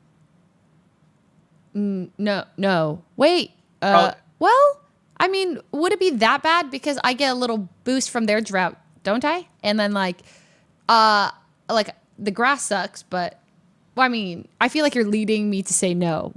So no. Yeah, kind of. Excellent. No, definitely would not think I would want to do that. No. So I'll explain why. So Charizard, Azumarill, and Scovillain, right, are primarily weaker to Charizard because it's setting up Sun, and Heat Wave pressures Scovillain like crazy. Solar Beam pressures Azumarill, but Aerodactyl is a direct counter to that. But if you're going to be leaning on Aerodactyl here, right? Right. You would rather have it as a mega option because one, it can still function without mega if you really need to in some situation. But also as a mega option, it's going to give you a Pokemon that you can safely bring into the Zard matchups. And also it gives you a speed boost, so it can outspeed all the faster megas like Delphox as well. So you can rock slide into Delphox before it gets to move. Wait, for where's the example. speed boost coming from? When Pokemon Mega, they gain some stats, right? So Mega Arrow actually has quite a considerable amount of speed added on. So regular Aerodactyl, you'll see here, is at like at max speed 200, right? And that still gets crept by a couple of Pokemon in the format. But Mega Aerodactyl is different. So it's tying with like Mega Gengar. Delphox is faster than it. But now when you take Mega Aerodactyl, it's actually the fastest speed tier in the format. So not a single Pokemon outspeeds this, pretty much. Except for like Scarf, Garchomp, and stuff like that. Oh my god. Okay. And would we run Tailwind on this guy or no? Yeah, you would. Because you want the option of Tailwind. And that's actually going to build into how we flesh this team out a bit more. And we also mentioned that it wants to be able to hit Sneasler, right? So dual Wing Beat gives us a strong option to be able to hit Sneasler. Yep. And the reason why we want Mega Arrow as well is Sneaslers right now are EVing to survive dual Wing Beat from regular Aerodactyl. They're running really, really bulky. Okay. But when Aerodactyl Mega evolves, it gets Tough Claws. And because dual Wing Beat gets the Tough Claws boost, it's strong enough to actually knock out the Sneasler. Plus, it gets an attack boost as well. Repeat what you just said, like that. Okay, 10 seconds. Okay. Yep. So, like base form Aerodactyl, right? Sneaslers right now actually run enough bulk to survive dual Wing Beat from like the very basic like Aerodactyls. When you Mega Aerodactyl, not only does it gain a stat boost, it also gains Tough Claws. And the way Tough Claws work is like the contact moves get an extra buff on top of them. So dual Wing Beat hits even harder. Oh, wait. Oh, and so, okay. Dual Wing Beat is a physical move. And so we're going to Mega Evolve, and then we get an attack boost from the Mega, just a stat boost. And then Tough Claws on top of that makes Aerodactyl's contact moves do more damage. So got it. Exactly. Bam. And the speed that we gain also gives us a good matchup into other Megas. Like, for example, maybe if you need to take it versus Delphox or Gengar in particular scenarios, you can be faster with your Mega Aerodactyl. So that way you have a secondary option that's helpful to your team. Okay. So now another thing is, by the way, Rock Slide is not a contact move, I should mention to you. It's not contact moves, by the way. I think Tough Claws is physical, actually. Here, I'm going to double check that. I'm mixing up two abilities, I think. Okay. Tough Claws. I always double check when I'm with all these random mega abilities, because I know dual Wing Beat gets a boost for sure. Yes, it does increase the power of moves that make contact. So I was correct. Okay. Rock Slide does not get the contact move boost, and we don't need it. It's not contact. We'll flinch him anyway. Because Rock Slide is broken. Yeah, Rock Slide's just broken, so you want the move anyways. Okay. So going from here, we now have like a core like 3 Pokemon. So we have the idea of into the right teams. You have Rage Powder plus Azumarill setup, which is great. And now we have the idea of this faster Aerodactyl. So we want a partner or a couple partners that can work to flesh out this mode and make it even better. So generally speaking, if we're thinking about things that can pressure Aerodactyl, let's say we go with this Aerodactyl mode, right? Right. What are some Pokemon that could be particularly difficult for it to break through? And like a particular type of Pokemon. Oh, like type of. Well. So like I'm going by typing chart to make it a little simpler. So like Aerodactyl's a rock and flying type. So what type might it have trouble hitting? Electric. Wait. Rock and flying. I mean, electric is a weakness. That's not wrong. Electric is a weakness. Okay. That's fine to say, it's not gonna be able to hit steel type Pokemon. Steels, yeah, exactly. Steels, electrics, those kind of Pokemon. Yeah. Also, like our Charludon and Rain might present some issues for this, right? For example. Yes. So what Pokemon could we add that has coverage that can directly pressure steel types and electric types? Ground type. Ground. Perfect. Earthquake. Awesome. So what Pokemon might that be that we want to Garchomp. Yep, exactly. That's right. Yep. Do you see how we're going through the process, by the way? So basically we're asking ourselves a series of questions to cover for our previous teammates' weakness or fleshing out the team better. So, for example, by finding Scovillain, how Scovillain supports Azumarill to get up the belly drum, and finding Scovillain's weaknesses with Azumarill, we then added a piece that helps with that. And now we added another piece that helps with some of Aerodactyl's weaknesses. And this is kind of how you would go about it when you're building at a higher level. Yes. You're basically it's basically you're problem solving throughout the entire build. And you're asking yourself questions to like let yourself continue on that pretty much. This continue solving the is team. impossible. I mean, like with you, I feel like it's easy, but I'm trying to imagine me just like off stream team building. And I feel like I might just I mean, I could try it, but like I feel like it's quite difficult to maybe not, because you're like picking, you are asking similar questions the whole time, like then you'll pick one and you'll be like, okay, then how do we deal with the things that are threatening that? But feels tricky in general. I will say, like, genuinely, and I really do believe this. I tell everyone I coach this. I think that no matter who you are, if you put in the right amount of time into trying to understand like how stuff works, it is very possible no matter who you are. I think it's just a matter of like just taking time to like really like think through it. But really, like, I mean, when I started playing, I was like bad. Like I wasn't good at the game at all. Like some people naturally pick up the game really well, and some people really have to practice for a while or like go through trial and error to get better. And what I think is really cool about Pokemon is that it's really not a game where you can't get better. I think it is just a matter of like everyone's trajectory is a little bit different, but if you put in the right amount of effort and you have the right like guidance, or you're pointed in the right direction, or even if you get 1% better every day, you're gonna eventually be really good, right? I'm gonna hit champion tier. I'm gonna do it. I genuinely think it's not that unreasonable. I seriously like. Obviously, it's going to take time and practice, but I genuinely don't think it's that unreasonable. Or at least Master Ball tier 1. I'll be there. I think that's a good. That's my goal. That's my goal. Yeah, I think that's a good one. Yeah, and I always tell people too. It's like obviously having goals is great. Like you want to be pushing yourself towards something, but I think again, like what I was saying about like if you're 1% better every day, it like matters. Like everything adds up. Even if like you learn something new that a Pokemon did that you didn't know. Right? Or you learn a new tech, or you learn a new combination between two Pokemon, right? You're still getting better every day. Yeah. Right? But it's about being intentional about learning those things is like the main thing, I'd say. Oh, okay. Question. I guess maybe I don't want to spoil, but like, are we dropping Sinistra as well? Yeah, sorry. yeah, a little bit. Okay, that's fine. But like, I really like the whole like, say Azumarill gets all low, how do we heal her back? So what I'll ask you is, because that's actually a really interesting question, right? Because you're like, oh, I'm cutting my own health, so I want to heal it back, right? Yeah. In premise, when you belly drum in Azumarill, what is your objective to do with that Azumarill? Kill, big damage. Fast. Right, get as much damage as possible. And so when you're using Sinistcha, essentially what you're saying is like I have a Pokemon that has long-term enough sustainability where like me switching it in and out will help keep it alive. But the way Azumarill works, the way it's intended with Belly Drum, you're cutting its HP immediately to just max out the attack. Yeah. So protecting it and just letting it get as much damage as possible to set up for your back Pokemon is technically ideal in this case.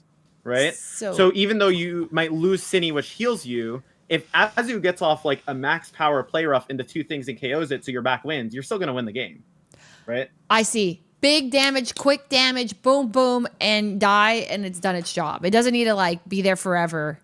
Like exactly. Okay. Yeah. So honestly, part of improving in Pokemon is where a lot of people struggle is actually sometimes it's good to sack certain Pokemon. It's really about understanding what trades you're allowed to take and not, right? So, for example, if you trade your Azumarill for like their Archaludon, and their Archaludon was the only thing stopping your Garchomp in the back, you basically won the game, right? That's kind of where when we talk about team preview and decision making, it's going to come in to play a bit more. Okay. But at the very like basic level, because this idea is built around Azumarill getting set up and doing as much damage as possible, we're okay with not having a thing that restores HP because we're trading effectively to set up for a back Pokemon. Got it. Okay. I'm locked in. Perfect. So for Garchomp, right now, Garchomp adds a couple different things that are pretty cool here, right? It adds a ground type, which you can now Earthquake next to Aerodactyl.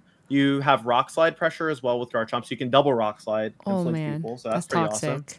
awesome. And then you get Dragon typing coverage as well, which bounces really well off of Azumarill's, Fairy typing. So you have Fairy and Dragon coverage. Now, remember when we talked about the typing cores in the beginning? Yeah. Right? What was the 2 typing cores? It was Fire, Water, Grass, and then what was the other one? It was Dragon, Fairy, Steel. Okay, so what might help us round out this team defensively and also give us good offensive coverage that would probably support us well into some of the things that maybe, like, for example, Fairy types right now, we don't really have anything that's super effective into Fairy types, or at least can sit in front of it, right? Steel. So We need a Steel Okay, type. perfect. Right. So then let's think about like some Steel types, right? Like what are some Steel types that immediately come to mind? And if not, I can pull it up. Caludon, Aggron, Metagross. Oh God, who else? Tinkaton. Who else? That's all. Wait. No, wait. Let me think. There's more. There's is there like a really good one that I'm missing? Yeah, I would agree with Metagross, but it's not in the game. So. Oh, you're right. unfortunately, You're that right. one's But wait, no way. King Gambit. King Gambit's a great one. There was also one more I had in mind actually that no one's mentioned. Wait. Let me think. Bronzong. No, Bronzong's not in the game. Wait. So we mentioned that there was an overlapping weakness to poison on Azumarill and Scovillain, which Steel also helps with, right? Right. But also, what Pokemon specifically was that we were worried about throwing out the poison type coverage? Wait. I remember. It was Sneasler. Oh my God, Sneasler. It's gonna be Corviknight. Okay, that could work. However, we have Tailwind already with Aerodactyl and a flying type. You're right. That's over. Yeah. That's okay. That's okay. That's good. So, is there a Steel type that can wall out Sneasler completely? Also, provide a new unique typing to the team that maybe can work with Tailwind, and also maybe fills out that Fairy, Dragon, and Steel. Oh my God. Okay, completely wall out Sneasler, but like close combat can like take out a Steel type, right? So how can it completely wall out Sneasler? Well, so I'll pull up the Steel type list for you. Okay. Oh my God, a Ghost Steel type. Let me think. Ghost Steel is wait. Let me look. Ghost Steel. Aegislash.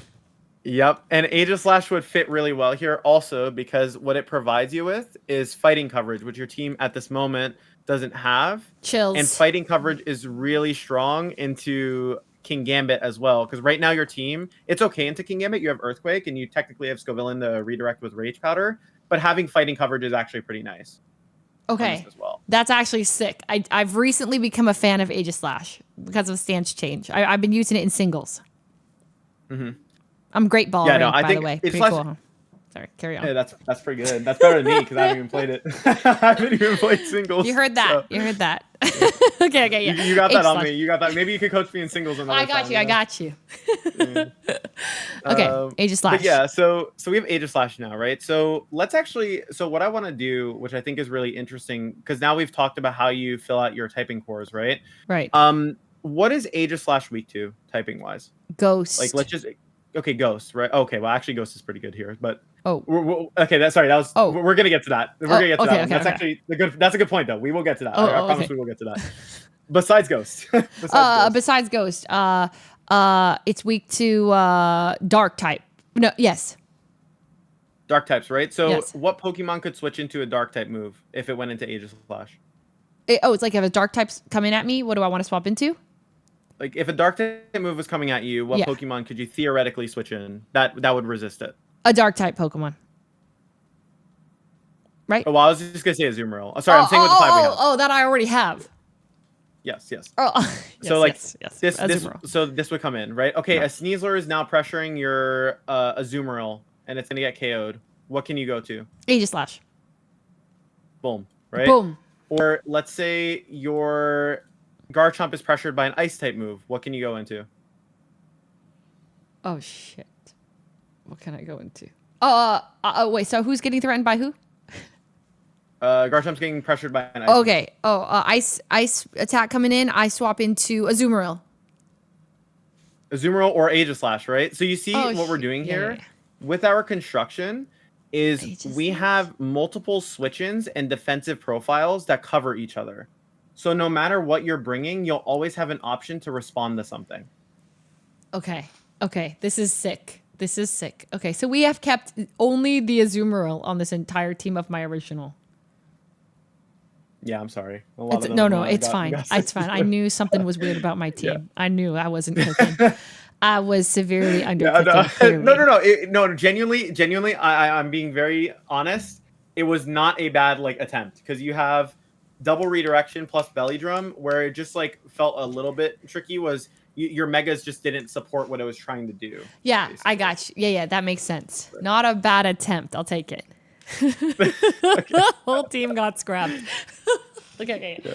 All right. Wait, this is sick. Okay. So It's like because you had like the right ideas is what I mean. Like it's not even if you pick the like quote unquote the wrong Pokemon, which isn't really fully true because there's you know what I mean. You could still make something work, but yeah. I think like when you pick a team and like something just doesn't function as well as you want it to, you're still learning something from that, or like you're learning why something else might work better, right? Yeah. So I give you my logic behind why Scovillain might work, but we could hop on ladder and maybe what's it called the all the theory behind this, right, is less sound than it sounds in practice, right? Oh, no. And through practice is Yeah. how you refine a team and go beyond that, right? I see.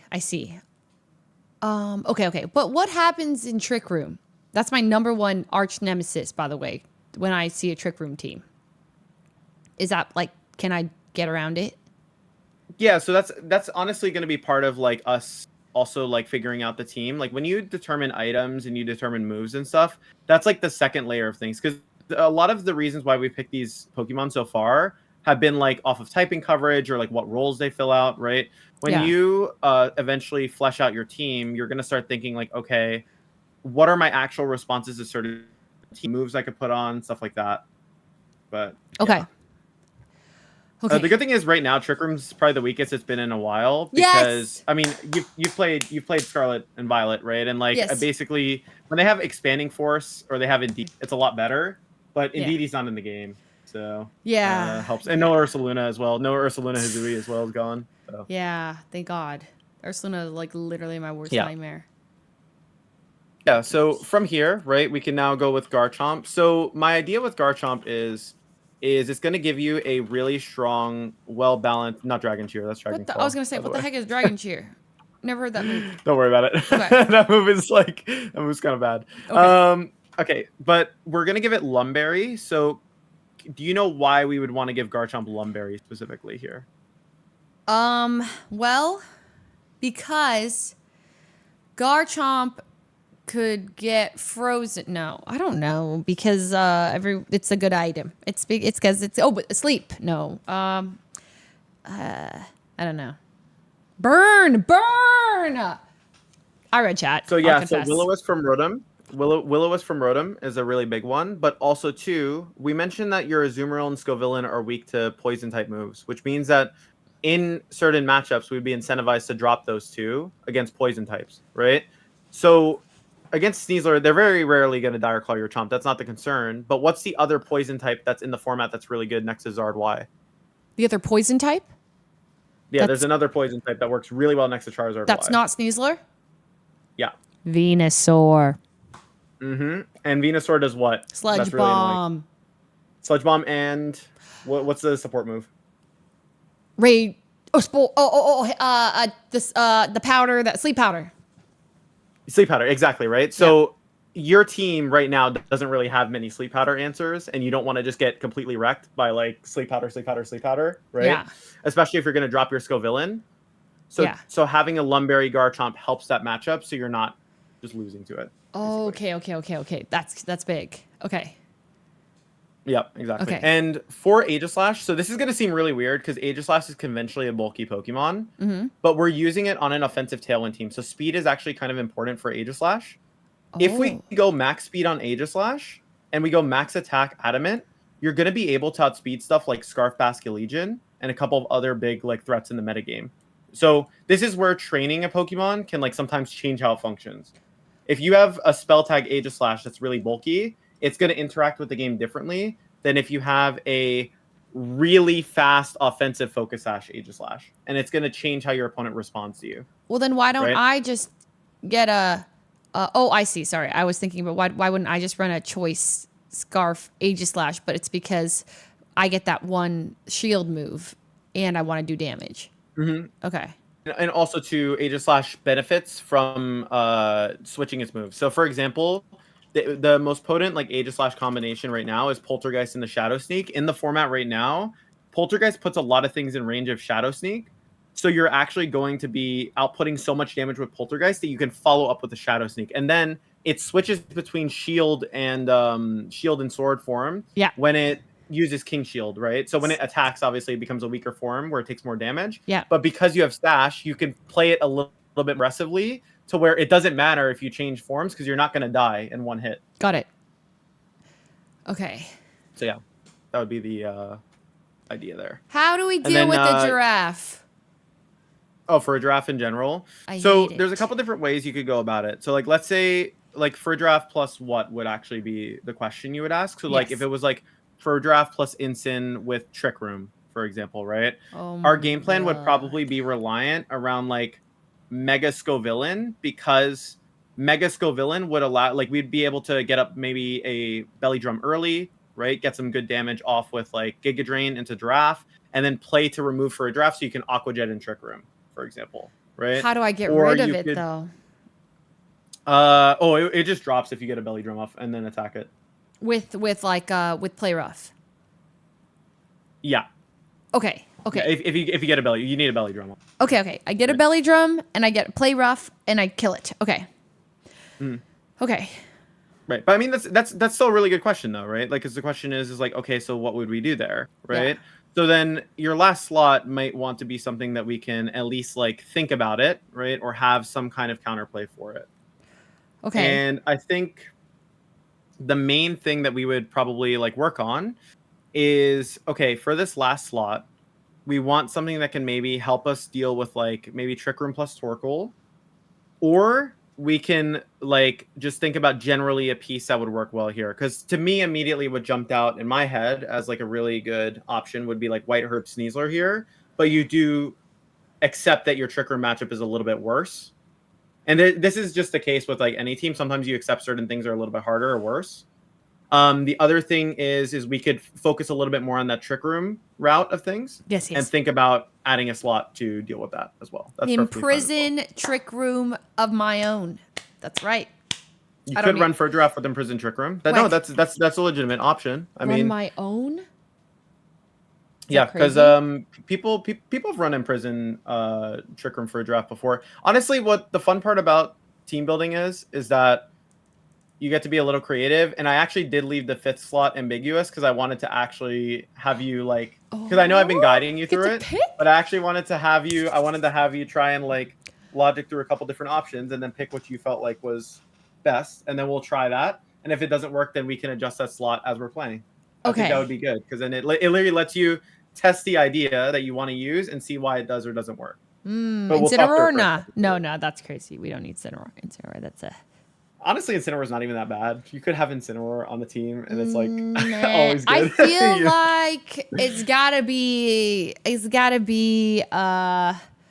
Well, okay. I won't lie. Like mentally, the Trick Room game. It's like when I see it, I feel like my mental breaks a little bit, and if I feel confident when I see a Trick Room situation, I feel like that might be good to kind of lean into countering it more. But in terms of typing, like, is there something I'm just blatantly weak to right now?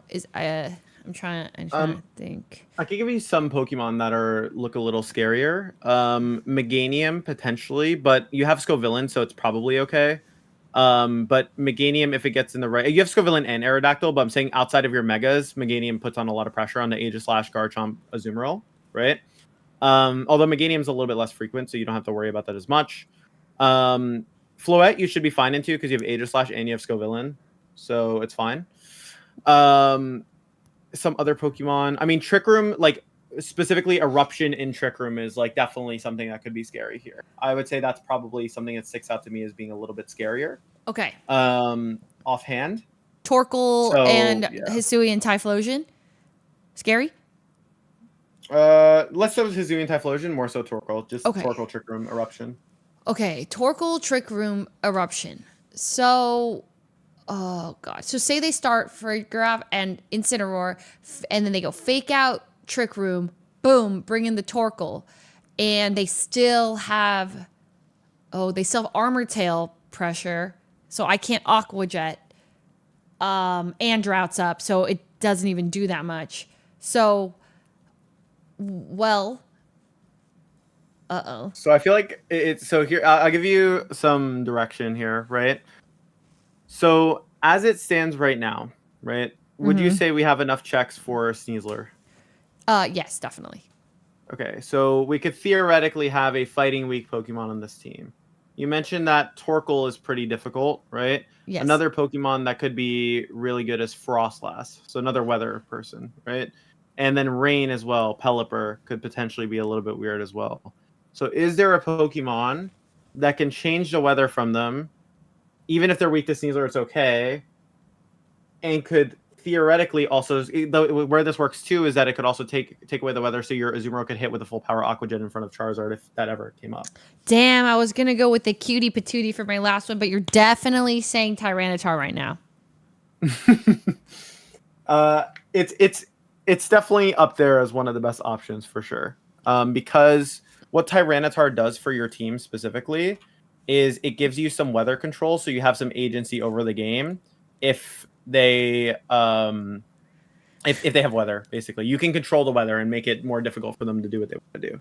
Wait. Can you explain why sand is so good? Because like I get why it's good for like like the sun's good and the rain, like you know, but I don't understand what sand does except poke things. Yeah, so basically sand, it's less of a so sand works specifically well. So you'll notice like Tyranitar is the main sand user, besides Excadrill sometimes, right? With Tyranitar, the reason why Tyranitar is so good is because when sand is set up, rock types get a special defense boost. What? A 1.5 times special defense boost. So a Tyranitar basically has a built-in Assault Vest boost without being locked into Assault Vest.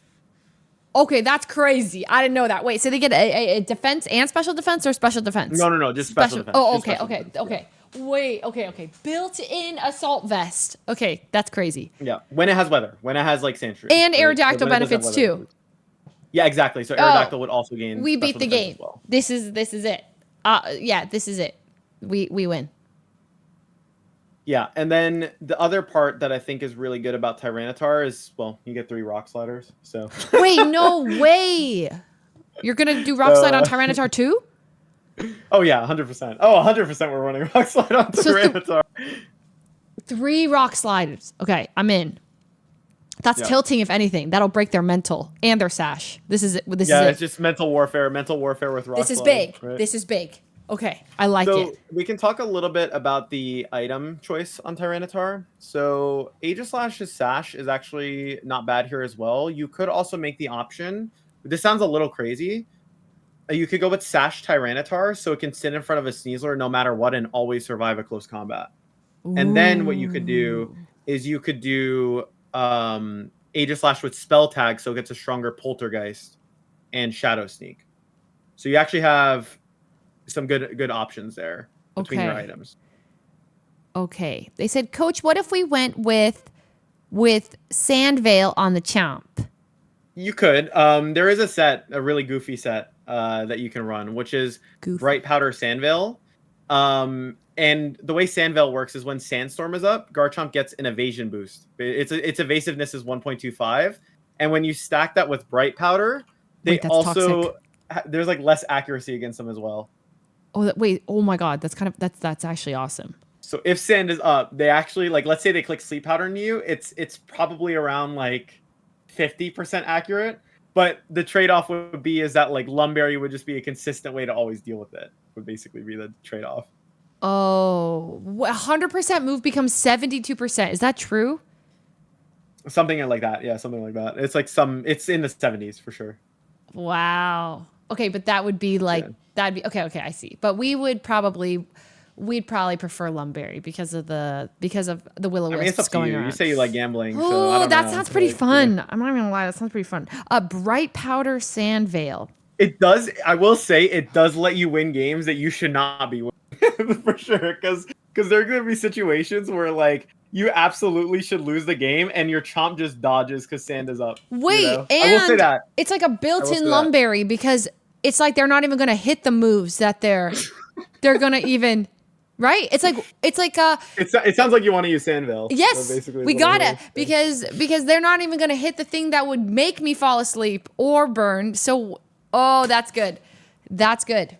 But then we have to bring T-Tar every time. Well, not necessarily. Chomp is an independently good Pokemon.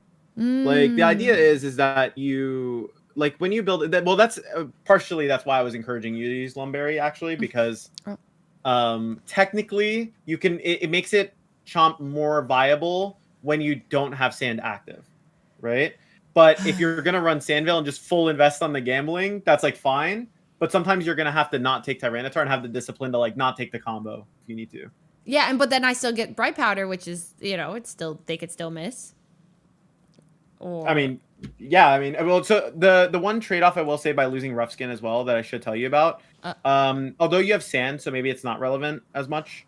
Against Sash Sneasler, they break their own Sash, and then you EQ. But most are White Herb anyways right now. But any Sashmon, they break their own Sash on contact. yeah, but they're gonna break their own Sash from the storm being up, right? Okay, I feel like, though, since this is for content, I feel like Bright Powder Sandville. But it needs to be, I need also this to climb me to tier 1, Master Ball. It needs to be that good. How about we start with Sandville, and then if it's just really bad and we wish we had Lum, we just put on Lum. You're right. If it feels bad, we'll go back to the Lum. Because yeah, you're not forced to, just because we made this right, like you're not forced to always run the exact same sets. Like you can adapt as needed if something feels bad. Okay, yes. Also, I have a question about champions in general. Yeah, what's up? So, say that I want T-Tar on 2 teams, but I want a different kind of T-Tar, right? Like different EV or different moves. And I only have 1 Tyranitar. Can I have those, the 2 team, if I'm building those teams out, right? And like they're on like different, and I want to pick them. I have to have 2 different, I need another one. You need 2. So there is a way for you to do it where you even switching between T-Tars. You make your team, right? Oh wait, no. Actually, yeah, no. You need 2 T-Tars. Sorry, yeah, because rental codes don't work the same way anymore. So yeah, unfortunately, you are stuck having 2 Tyranitars. I see. Okay, you're just stuck needing Tyranitar, or you just switch between them. I know it's pretty annoying. Unfortunately, like the removal of rental codes definitely made that a little bit worse. So. That's sad. Okay. I think I also I could. Okay, that's not too. I just didn't know if I could. I have to have specifically a different one for each one. Okay, got it. Yep. For Tyranitar, so since we're running, I was gonna talk about potential Tyranitar items.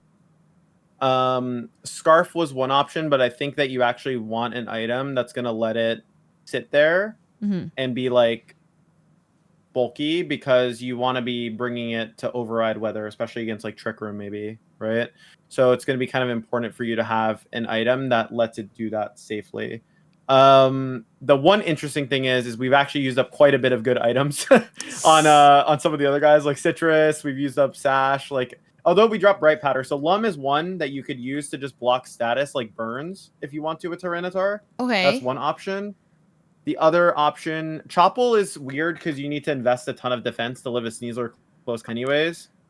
So you need like 1 billion defense. Wait, what happened to Sash? Wait, Sash is on AG, yeah. I mean, we could go spell tag AG, but I think that Sash is kind of nice on AG in this format. Okay. The other option is that we do go spell tag, because spell tag's good into Floette. So we could do that. I think that's fine. We could go Sash here. Okay. Go we could do spell tag on AG then. Okay, because I often forget about typing when I'm panicked, and a lot of times I just get hit by a 4x effective thing, and Sash would probably be good for those moments. Yeah, so we're still gonna make it like it's gonna be a little fast, but we're still gonna have it a little bit bulky because Sash is gonna come into play when you get like close combated, but you're still gonna be able to take multiple special hits with Easy. Tyranitar, right? Okay. So that's gonna be part of it. I haven't even gotten into EVs yet, I guess, with you, but that's something we'll probably get into next. Okay. So EVs are, I will admit, like a lot of people just copy EVs because it can be like a little bit complicated to explain because you do need to know what Pokemon are in the format, what you need to calc for, Yeah. like that kind of stuff. Yeah. I'm down to copy break someone's it- homework. Oh, sorry. And carry on. Yes. Go on. No, you're fine. It's no problem at all. To break it down on a very like basic level, there's like 3 questions you usually ask yourself when you're EVing, right? The first question I always say is like, what is the speed tier you want, right? So like, how fast do you need your Pokemon to be? Because that's a non-negotiable stat. Either you're faster than something or you're slower than something. Okay. Right? You can't you can't like that's not a negotiable stat. It's either, I mean, with modifiers obviously, but generally speaking, you can't change that whether you're faster or slower than. Right. Right? The second question would be then, is there any particular like damage rolls you need or like calculations, whether it's surviving something or hitting something? That's like the next question you'd ask yourself. Yes. And then the last question would be any like optimizations and stuff. I don't want to go too into those because there's like, it gets really, really like nitty gritty with the math, basically. Yeah. But for example, like if you had optimizations will matter, for example, for Azumarill. So because Azumarill is using Citrus Berry, the way Citrus Berry works is it procs at 1/2 of your health, right? Yep. And it restores 1/4 of your health. So you want a number that's divisible by 4 and 2. Yep. So you're getting the optimal recovery there. Okay. So theoretically having 200 health or like 204 or 208, which you can't hit. So 204 would be ideal. So that exactly, because if you were like, let's say you use Belly Drum and you had 205 HP, yeah. When it divides by 2, it's going to actually leave you 1 point above the proc. So you won't get the proc from Citrus. Oh my God. Okay. That's crazy. That's actually crazy. So at 204 will take you down to, wait, sorry. If you have 205 HP and you use Belly Drum, you're going to be 1 above half HP. Yeah. So let's say we divide 205 by 2, right? Obviously, you're going to get 102. The way Pokemon works is the math always rounds down. Oh, okay. So instead of rounding up to 103, it's going to round down to 102 HP taken from you. Oh, hell no. So you're going to be at 103 HP, which is 51%. So it won't proc. You won't proc the Citrus because you're not at 50%. I see. So 204 because 208 can't. It's too high. Why not 20? Oh, because 206 is divisible by 4 and 2. Right? Wait, say that one more Wait, time. sorry. 204 because it's the highest number that's divisible by 4 and 2. Yes. Okay. Yes. Okay. Yes. sorry. You like said that and like you know No. when someone says something and like it makes sense, so you're just like wait, what? Or it doesn't make sense. Like, no, it's yes, just like that yes. And I remember that. God, like I think I know this, but sometimes I have short-term memory, so I'll learn things and then I'll know them for a month or two and I'll forget it. Like, what happened is I was at a tournament. I learned what's his face does. It's like this Pokemon that, Chi-Yu. No, not Chi-Yu. Ting-Lu, Ruination. Okay, I learned all about it. And then during the tournament, I looked at that move and I was like, what does that do? And I had no clue and my brain just went blank. And I was like, great. I knew it at one point. So it's like I have to relearn things sometimes like 3 or 4 times to like really know them. Anyways, carry on. Yeah. No. I mean, I was gonna say maybe this is like I don't know if this is a bad time, but I did fail math in high school. So You failed math. Yeah, How is I was that bad at math. possible? Well, it's really funny because I'm like actually pretty good at Pokemon math. I straight up like there was just one year like I just did so bad in math. Like I just What failed math was it? Geometry? It was like it was geometry. Yeah, I feel like that's not relevant, but like Yeah. algebra and like it feels more relevant. Or like I don't know. I also like my geometry, like it was a really annoying one. It was proofs. It was like I did proofs and oh my god, yes, proofs and theorems. Oh my god. Fuck dude, that. every time I would just get cooked. Like they would be like what's the theorem behind this? And I'm like, I don't know, man. Here's the number. You know what I Yeah, mean? Like, no. I don't know It's yeah, how I that part did didn't it. even feel like I did it. math. It's like prove that A equals this. It's like, okay, by the theory of this transitive property of this, then you apply that. I like this. I hated that math too. I don't think anybody liked that. That was like awful. But Yeah, that was really dumb. Yeah, Yeah. I didn't like it. I Well, feel it's not like dumb. It's it- smart, actually. It's like smart stuff, but I hated it. I feel like there's a lot of math in Pokemon, and when it gets too technical, like I swear I watched a Pokemon video and the guy started bringing up calculus. I'm not even kidding. I was like, wait, what? Yep. Yeah, it gets crazy. Pokemon can get really nerdy. There's some really nerdy Pokemon that I've watched, and still like I like know, like, you know what I mean? Like I know like Pokemon math really well, but the way they explain it, I'm like, bro, this makes me feel like I'm like back in high school. You know what I mean? Like, Yeah. I get it, but this is No, so I fun. feel like Yeah. you kind of have to like I've treated this like a school course that like I'm studying for. Like you have to study to kind of get it. Like there's a lot. There's Yeah. so Hopefully I'm many not boring. Pokemon. I know No. I'm giving you a lot of like Joe, information. I have watched Yeah. so many of your videos. Okay, this just feels like I'm watching your YouTube video, but I can talk. I can pause and ask You're, you like, a question living in in the the middle of it. video. I'm living in the video right now. I'm not bored. This is awesome. Yeah. Okay, carry on. So, like, as well too. So we're gonna try and go through this process. I'm gonna try and actually have you help me EV this Azumarill based on what I was telling you. So we're gonna start obviously, right, with Speed. first the speed tier, right? So we have Tailwind as our only modifier here, right? Right. So that's the first thing we're thinking about. Is there something in Tailwind that could maybe be worthwhile to outspeed if Tailwind ever gets set up? So you're saying like, okay, so at base speed, no Tailwind. Azumarill has 70. At level 50, it Oh, has. do you know speed tiers? Actually, I might be giving you a really hard question here. Do you know speed tiers? I know like some of them, and I when you Yeah. say speed tiers, like like the base 135s, and then there's like the base 100s, and there's like the 985, 70. I know a couple of like the popular ones. Yeah, your chat's diabolical. It's okay to say no. Yeah. Nah. Okay, so yeah, like I would say I would know like 10% of the speed tier stuff, maybe 25. 50% of speed tier stuff I do know. Okay, got you. So I'll help guide you a little bit. Okay, so we want to maybe try and creep over Adamant Garchomp. Okay, yeah, I have in no Tailwind. fucking clue. That about could that could probably relevantly come up, right? Adamant Garchomp hits 154, and Tailwind doubles our speed. So what number would we want to have on Azumarill speed tier? we wanted to 155 divided by 2 plus wait. 155 divided by 2. Wait, 'cause- 154 divided by 2. No, because then we'll hit no, because then we will Oh, hit a tie. Oh, We don't oh, want the you can't- speed tie. We want to go one over. Oh, I get what you're saying. You know what I Okay, well, mean? the way I think of it is I always find the half number and then I go one above. Oh, that. okay, yeah, that's fair. Okay, so 154 divided by 2, which is 72. So we want 73. Awesome. W. Boom. Oh, wait, no. What? No? Is that No, bad? because 154. Oh my god, we both would have failed math. What? Wait, no. Wait. 154 divided by 2. Oh, wait. 154 divided by 2 is 2 into 154, no. which is 71412. 6. You said it. 76. You said it with so much confidence. I was just like, "Yep, exactly." And I was Sorry. like, "Wait a second." I was like, hold on. 77. Yo, we both need to go back to class. Yeah, that was bad. I was a math Yeah, that was tutor. bad. That's why that's actually hella embarrassing. No, you're good. Okay, so we need to be 78. What? No. Well, Sorry. It's going to be 76 because wait. 154 divided by 2 is 76 Uh-oh. plus 1 is 77. I got bad news for you. I'm pretty sure it's no, because 76 times 2 is 154.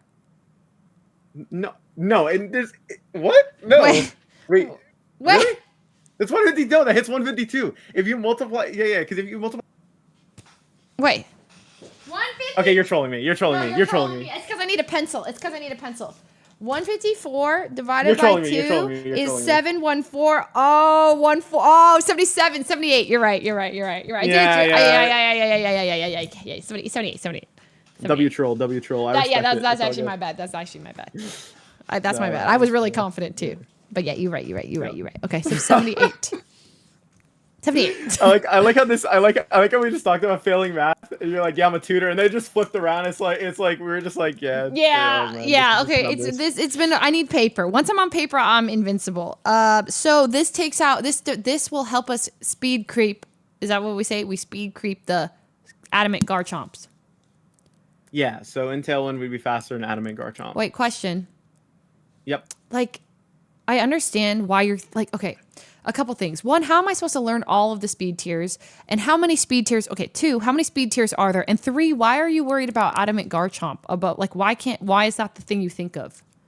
Rather than like Jolly Garchomp is your question, right? So there's like I think of it as like return on investment, right? So like your goal with the Azumarill is you want it to sit there, set up the belly drum, do damage, and get a bunch of knockouts, right?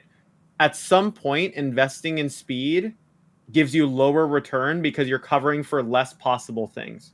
So Jolly Garchomp is rare in this format because most Garchomps are going like very bulky adamant. So by covering for the higher, like let's say it was a chart, right, of like which Garchomps are common right now.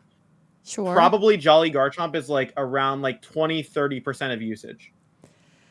And you're so instead of covering for something that's like only 20-30% of usage, you'd rather invest those points into like your attack, where being max attack, you're doing more damage across every game, is like better. But why do we care about Garchomp? Like, why is that the question? Like, why Garchomp? I see what you're Yeah. saying. Like, why do we care about it? Yeah, why if you Tailwind, you can just play rough and kill it. Yeah, Tailwind, it's like not that big of a threat in my eyes, and yeah. Oh, you're saying like so basically your question is like, why does it matter that we're faster than it if like we already threaten it? Yeah, like we're looking into speed tiers, right? And your first thought was like, you're like, yeah, so let's pick like you said like adamant Garchomp speed tier 154. So how do we beat that? But why do I care when I'm making or picking Azumarill's speed? Why do I care about Garchomp? Yeah, so like to break it down, like I guess very simply, right? Like when you click a Tailwind, right? Like, would you rather take the KO on Garchomp after taking chip, or would you rather take the KO on Garchomp taking no chip? I mean, I definitely would rather take it after before taking chip. But what if like isn't there a million Pokemon you could just replace? Oh, I see what you're Garchomp saying. with? Okay, so to my understanding, so your question is why would you pick this particular Pokemon to outspeed? Yes. Like it felt like Yes.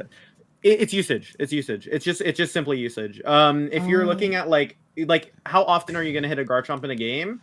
It's essentially going to be in a game probably in like 70% of your games. 70%. Okay, maybe that's a little generous, but like on ladder you see it a lot. Maybe like 50%, like something like that. It's not actually 50%, but you see it a lot. But okay, you see it a lot. Okay, and Aqua Jet doesn't just take it out because ground weakness. Oh, it's just neutral, right? Wait, yeah, because Dragon resists water. So, but a belly drummed Aqua Jet isn't going to take out a Garchomp. Probably not. If the bulky one's absolutely not. I see. Okay, so Garchomp is just Garchomp's really crazy. popular. This one's insane, by the way. It might be different on lower ladder, but on high ladder, people run. I'm not kidding you. Max HP Garchomp with Citrus Berry, and they're like super bulky. It's crazy. Garchomp. Specifically. So Garchomp, my brother's in chat saying this almost sounds like a different language. It's really funny because is there anything I'm not explaining well, or like it still doesn't make sense? Please. No. Tell me. I follow. I see. Okay. So Garchomp, we're solely thinking about max this outspeeding Garchomp just because of how popular Garchomp is. Yes. And Yep. and okay, but like what's the number one most used Pokemon right now? Like Incineroar, right? Maybe. It might actually be. I'm actually checking that right now because I'm pretty sure it might actually be Sneasler. Okay, so Sneasler is really common. I see, and there's no world where we are. Wait. So then why am I not asking? Okay, how do I outspeed a Sneasler under Tailwind? Well, because it would require you to do this with your Azumarill. You'd have to go up to if you're outspeeding Adamant Sneasler, it would be 87. I think you would need. But look how many points you have to invest in that. And now we go back to ROI, the lesson that you started with. Exactly. It's just a return on investment of your stats. Right? But at some point, the jump that you need to outspeed certain things is just not worth it. Because like at that point, like why focus on outspeeding Sneasler? Where in situations, if Sneasler gets the White Herb activation, it's faster than you anyways. Versus investing in just living the attack if you have to. So you prioritize. So the most important one here is like HP, because we want, you know, Azumarill to be alive after we do the big belly drum boom citrus. Yeah. So then we because like with Scovillain, if you burn them, you would theoretically want a higher HP pool as a reserve. So like if you're taking damage, you're still like alive for a bit to stand the attack. So we put we get Azumarill to 204. And then maybe the next one we look at is speed. And what is like the most popular Pokemon that's worth trying to outspeed with the valuable EV points we have. And that would be Garchomp, and that we could actually reasonably outspeed. Mm-hmm. Yeah, I mean, yes, except that I just Sorry, so basically that's basically how it would go, pretty much. Yeah. So like we want to max out the bulk, we want as much like damage as possible. You could even argue that you could just go max attack on Azu instead and go down to 200 because you want to have max attack Azu, so you're doing as much damage as possible. Oh, okay. So sorry. Number one, we'd prioritize attack because that's the biggest thing, right? We want it. So we max out attack. Then we go to HP, and if we do HP 204, we're not going to be able to put the speed to outspeed the adamant Garchomps. So we just sacrifice a little bit more to a little bit of HP, yes, but you still have bulk. But you still have bulk on the HP, so it's like okay, right? Okay. Like yes, like this is enough where Azu will survive. For sure. It will be able to survive stuff. Okay. So. Okay. W. I love it. Okay. All right. Big. So Scovillain is an exception to the speed tier rule because Scovillain is here as a supportive tool. It is meant to just completely redirect damage. It is meant to just take hits, right? To protect our Azumarill. So the way we would focus on training this is actually more defensive rather than offensive. Got generally. It. And Rage Powder is priority, right? Yes, Rage Powder is priority. Okay. So priority brackets is a whole nother thing. I don't want to like over. No, I understand priority brackets. I get it. Okay, perfect. Yeah. Perfect. Yeah, but like Rage Powder is going to be going before everything except for I think Extreme Speed's not relevant here, so you don't have to worry about it. Extreme Speed's like fun. Yeah. Okay. But yeah, generally speaking, you can redirect pretty much every attack. So I would want to put all my. Okay. Here's the other question. One thing too that is a good call from the chat. Rage Powder will not redirect Fake Out. Fake Out will still go into your Azu. Because Fake Out has higher priority than Rage Powder. Yes. +3 versus +2. Yeah. Yes. Okay. Chat's also bringing up really good points. Thank you, by the way, everyone. My channel as well. Bring up the grass types will also get around the redirection from Scovillain. Rage Powder. Yeah. It's like a worse Follow Me. Follow Me is a bit better because Rage Powder and a Spore and stuff. Or wait, Spore also. Wait, I don't know what I'm saying. Yeah, grass types are immune to Spore and Rage Powder. Okay, and let me think. Okay, so wait. Ooh. So okay, carry on. Sorry, I got it. No, you're good. You're perfectly. I remember my question. I remember my question. So, why would you ever invest in like defense and special defense when you could just invest in HP? Oh, you just lobbed me an excellent question. I love answering this question. Okay, so in Pokemon, right? When you look at increasing the bulk of a like Pokemon in general, right? You look at the stats that are strongest. So like let's say a Pokemon has 150 defense, like base defense, right? And 150 base special defense. Sure. But 65 HP, right? At some point, the return on investment of investing into its defenses that are already high is going to give you less return than investing in the HP. And the reasoning behind that is because it has such a smaller HP pool that increase that you invest into it is a more dramatic increase proportionally to the HP than it would be to the defenses. Oh my god. Okay. I see. So you wait. So you're saying I'll reword it. Reword it. Like okay. So for example, I'm gonna give an example from a Pokemon from 2017, right? Okay. Yeah. And I'm gonna explain how the Pokemon work to you, right? So Kartana is a perfect example of this, actually. I think it's the best example of this min-maxing stuff. Right? Okay. So look at Kartana's stats, okay? 181 base attack. Yep. 131 defense, 109 speed. So when people were running assault vests on Kartana back in 2017, 2018, right? When they invested in it, they invested into its special defense entirely. And then they went, if they were going for like more bulk, they were going into HP. And then they would have a little bit of attack or speed depending on what they wanted to do. The reason why they would do this is because even though you see how it has a super weak special defense stat, Mm-hmm. if you let's say you were just like, okay, I'm gonna max out the HP, right? Let me pull up a calculator for you so you could just see the difference in the calculator. We're gonna go to this number. It's just Kartana is just a perfect example for this because it's literally just the most min-max spawn ever. Okay. But like, okay, let's take for example, I'm thinking of an attack from that format. Okay, a Mega Gengar Shadow Ball, right? So Gengar Okay. Shadow Ball, right? Okay, so look at how much Shadow Ball will do into Kartana if you just go max HP. It does 68 to 81%, right? Okay. Now put the HP to 0 and put it all into its SPDEF. It takes 51 to 61%. You've cut down the damage by about like 20%. Right. And it's because you invested in the weaker stat where the returns are giving you more, basically. Okay.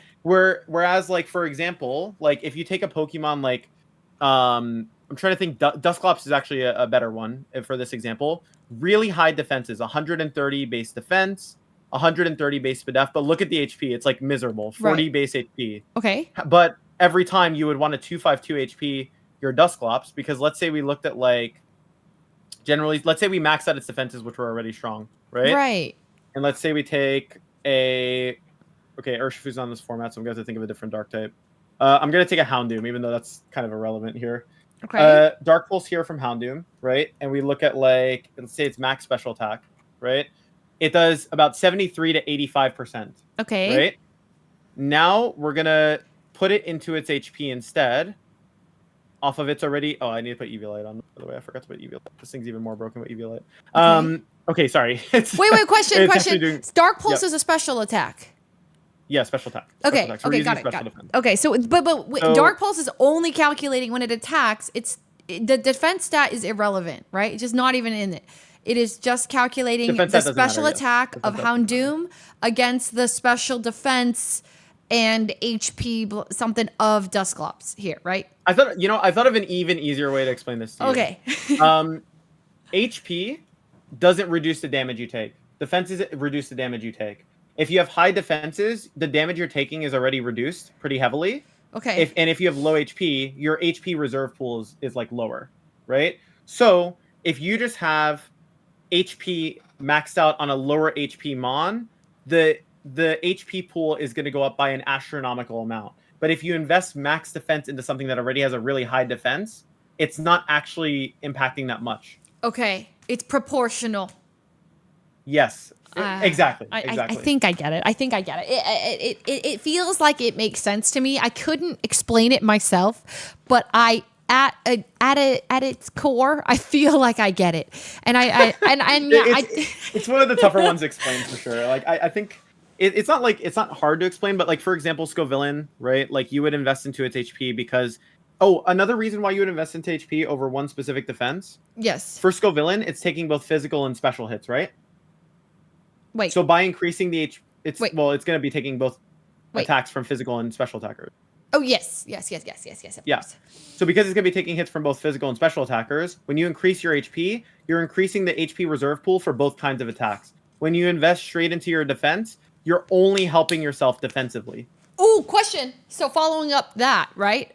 Yep. So if a Pokemon is similar in those stats, or I don't know if that matters here that they both have 85, but if we know that they're going to be taking both special and physical attacks, actually it does matter because the defense is 85, the same as and special defense. Sorry, because of that, Scovillain is a target for both of those types of attacks, right?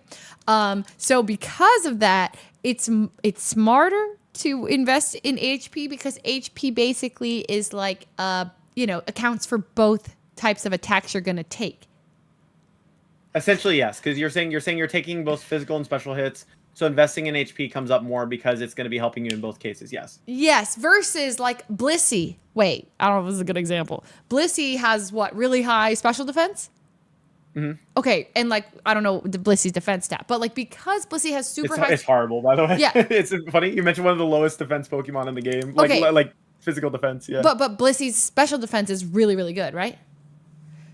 Right? Yes. Okay, so because of that, like Blissey's not taking any special attacks. Nobody's attacking Blissey with a special attack. So Blissey is I see. So does Blissey would invest into its defense. Yes. Defense. Blissey would invest into its defense, so it doesn't get absolutely obliterated by like a breath of fresh air, basically. Got it. Versus like if you put that all into HP, the the little poop on the special on any physical attack. It's like it doesn't matter. Like it's Someone in your chat actually put it really well. They Okay. said the higher the base stats, the lower return on investment for EVs. Basically, that's essentially how you could word it.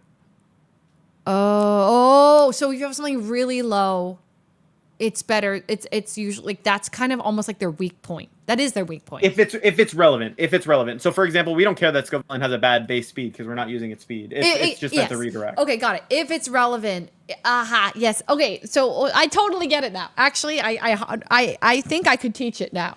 Thank you. I get it. Yep. Thank you, chat, for the thank you. assist. I appreciate that. I know. I genuinely understand. That makes a lot of sense. Okay. And it's why Incineroar actually is so good with Assault Vest, because Incineroar's special defense is its lower stat. Am I right? Wait. Say that one more time. Sorry. Yes. No. That's actually my bad. So Incineroar is so good with Assault Vest because Incineroar's special defense is the lower one. So right, so like it's like it's like helping it now it's just bulky all around. Or I guess a better way to phrase what you're saying is Incineroar invests more in defense with Assault Vest because Assault Vest already compensates, or like it already gives it a lot of special defense. That's what I was going for. Yeah, Yes, exactly. Yes, yeah, exactly. Yes, exactly. Yeah. Okay. Okay. So you get it. Yeah, you get it. Okay. Yes. Yeah. So first go villain. We're gonna go bold here. Bold is just gonna let it take physical hits better. We mentioned that it can take hits from both physical and special, but the reason why we want to invest more in defenses is because it's gonna make it harder for physical attackers to break through us if they're getting burned, and we have a lot of defense. So it's just really obnoxious for them to break through. If you put more in defense. Yes, because if you're already burning them and cutting their attacking damage in half, right? Yeah. Like you're cutting their move base power in half. Actually, that's what burn does. It cuts the physical move base power in half. You're making it very difficult for them to break through your Scovillain. So being more invested in defense is a little bit better because special attacks are already going to like be slightly better in the Scovillain anyways. We're still gonna have some special investment, so it's not like, frail, like super frail, but you're gonna have more in defense because the burn in combo with a lot of defense will be good here. Got it. Okay, so sometimes you double down and sometimes you want to like balanced. And in this case, we're kind of doubling down because it's kind of like using Intimidate. So like if I have a Pokemon with Intimidate, boom, lowers their attack. So they're doing less damage to me. It's almost like it's almost like raising the defense stat on a Pokemon with Intimidate. Kind of. So if you calculated, for example, like having more defense so that when you intimidated something, you would take less from some certain kind of attack, right? Like that would be, it would come up, yes. Or like with Scovillain, because you're burning them, right? You're going to then be able to take more attacks, basically. I see, but isn't there also logic in like, well, they're gonna get burned anyway. Because I'm burning, I want more special defense. I'm not worried about dying to like physical stuff. So let me. The scarier thing is the special attacks from them. So wouldn't I boost the special defense? Like you could logic that too. That yes, but that's where you would use the context of think about Azumarill's like biggest threats, right? Like a Rock Slide spam would be really annoying for it. Earthquake would be annoying for it. Dire Claw from Sneasler would be annoying for it, right? So you're specifically tailoring it around dealing with the things that are annoying for Azumarill. Why is Rock Slide annoying for Azumarill? because it goes around redirection, they can double rock slide you. But if you protect and then you let them get burned, right, and you live both rock slides, now you can redirect any single target move they can throw after, but you also have like good options there. Does that make sense? Oh, yes, yes, yes, yes. Damn, this game is hard as hell. Okay, yes, I got it. I'm probably. I mean, maybe I'm making it sound hard. No. But, like, No. It's not Yeah. you. It's just the amount of things that you have to account for or think about in every with every Pokemon. You know. Okay, are you ready For what? for the speed tier for Aegislash? Yes. Okay, so Sneasler hits 172. Oh. I feel like I'm giving you like a math quiz here. Sneasler hits 172, right? Yes. So what speed stat would we want on our Aegislash to be faster than that in Tailwind? We would want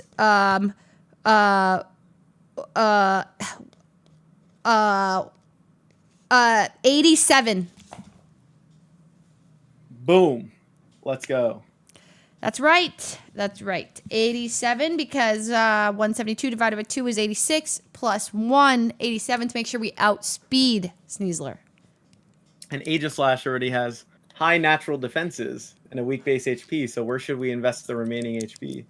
Or HP. But I was gonna say HP anyway. Don't worry. I had that. I had that unlocked. I had that unlocked. Oh man.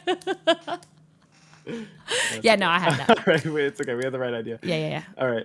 Okay, there you go.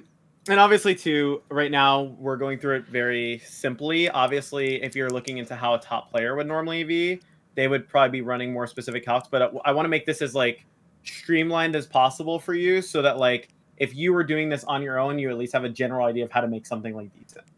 Right. So Yes. that's the goal. Okay, Tyranitar. Right. So this is going to be a really interesting one because Tyranitar and Aegislash are around the same speed tier, and we could theoretically make them outspeed the same thing, right? More so, you wouldn't be doing it to outspeed Sneasler, you'd be doing it to outspeed Floette, which is 169. So you can make a choice whether or not you want Tyranitar to be slower or faster than your Aegislash. Oh, see. Okay. So that can come up, let's say you have a specific, and this is going to be more specific, but let's say you were against a Mousehold and a Gengar, right? And Knockoff would be able to get the KO first, and then you could Poltergeist into Gengar, right? That's where you would want your Tyranitar to be faster than Aegislash. Or maybe if it's a Sinistcha plus a Farigiraf, you would want to Poltergeist first and then Knockoff after, right? So you would want to base your speed tiers around like whatever you want to do with that. Now, obviously, those specific situations you won't know yet because we haven't played with this team yet. We're actually still in team building, I guess. Yeah. But in this case, like my gut is telling me that you would want Tyranitar to be faster than Aegislash. Yes. My gut says that So we would too. go 88. So we Yeah. would go 88 on it. Yes, love that. I see. Because I would like to go faster. Like on my own team, like the order matters. Like Yep. between each other, who goes first?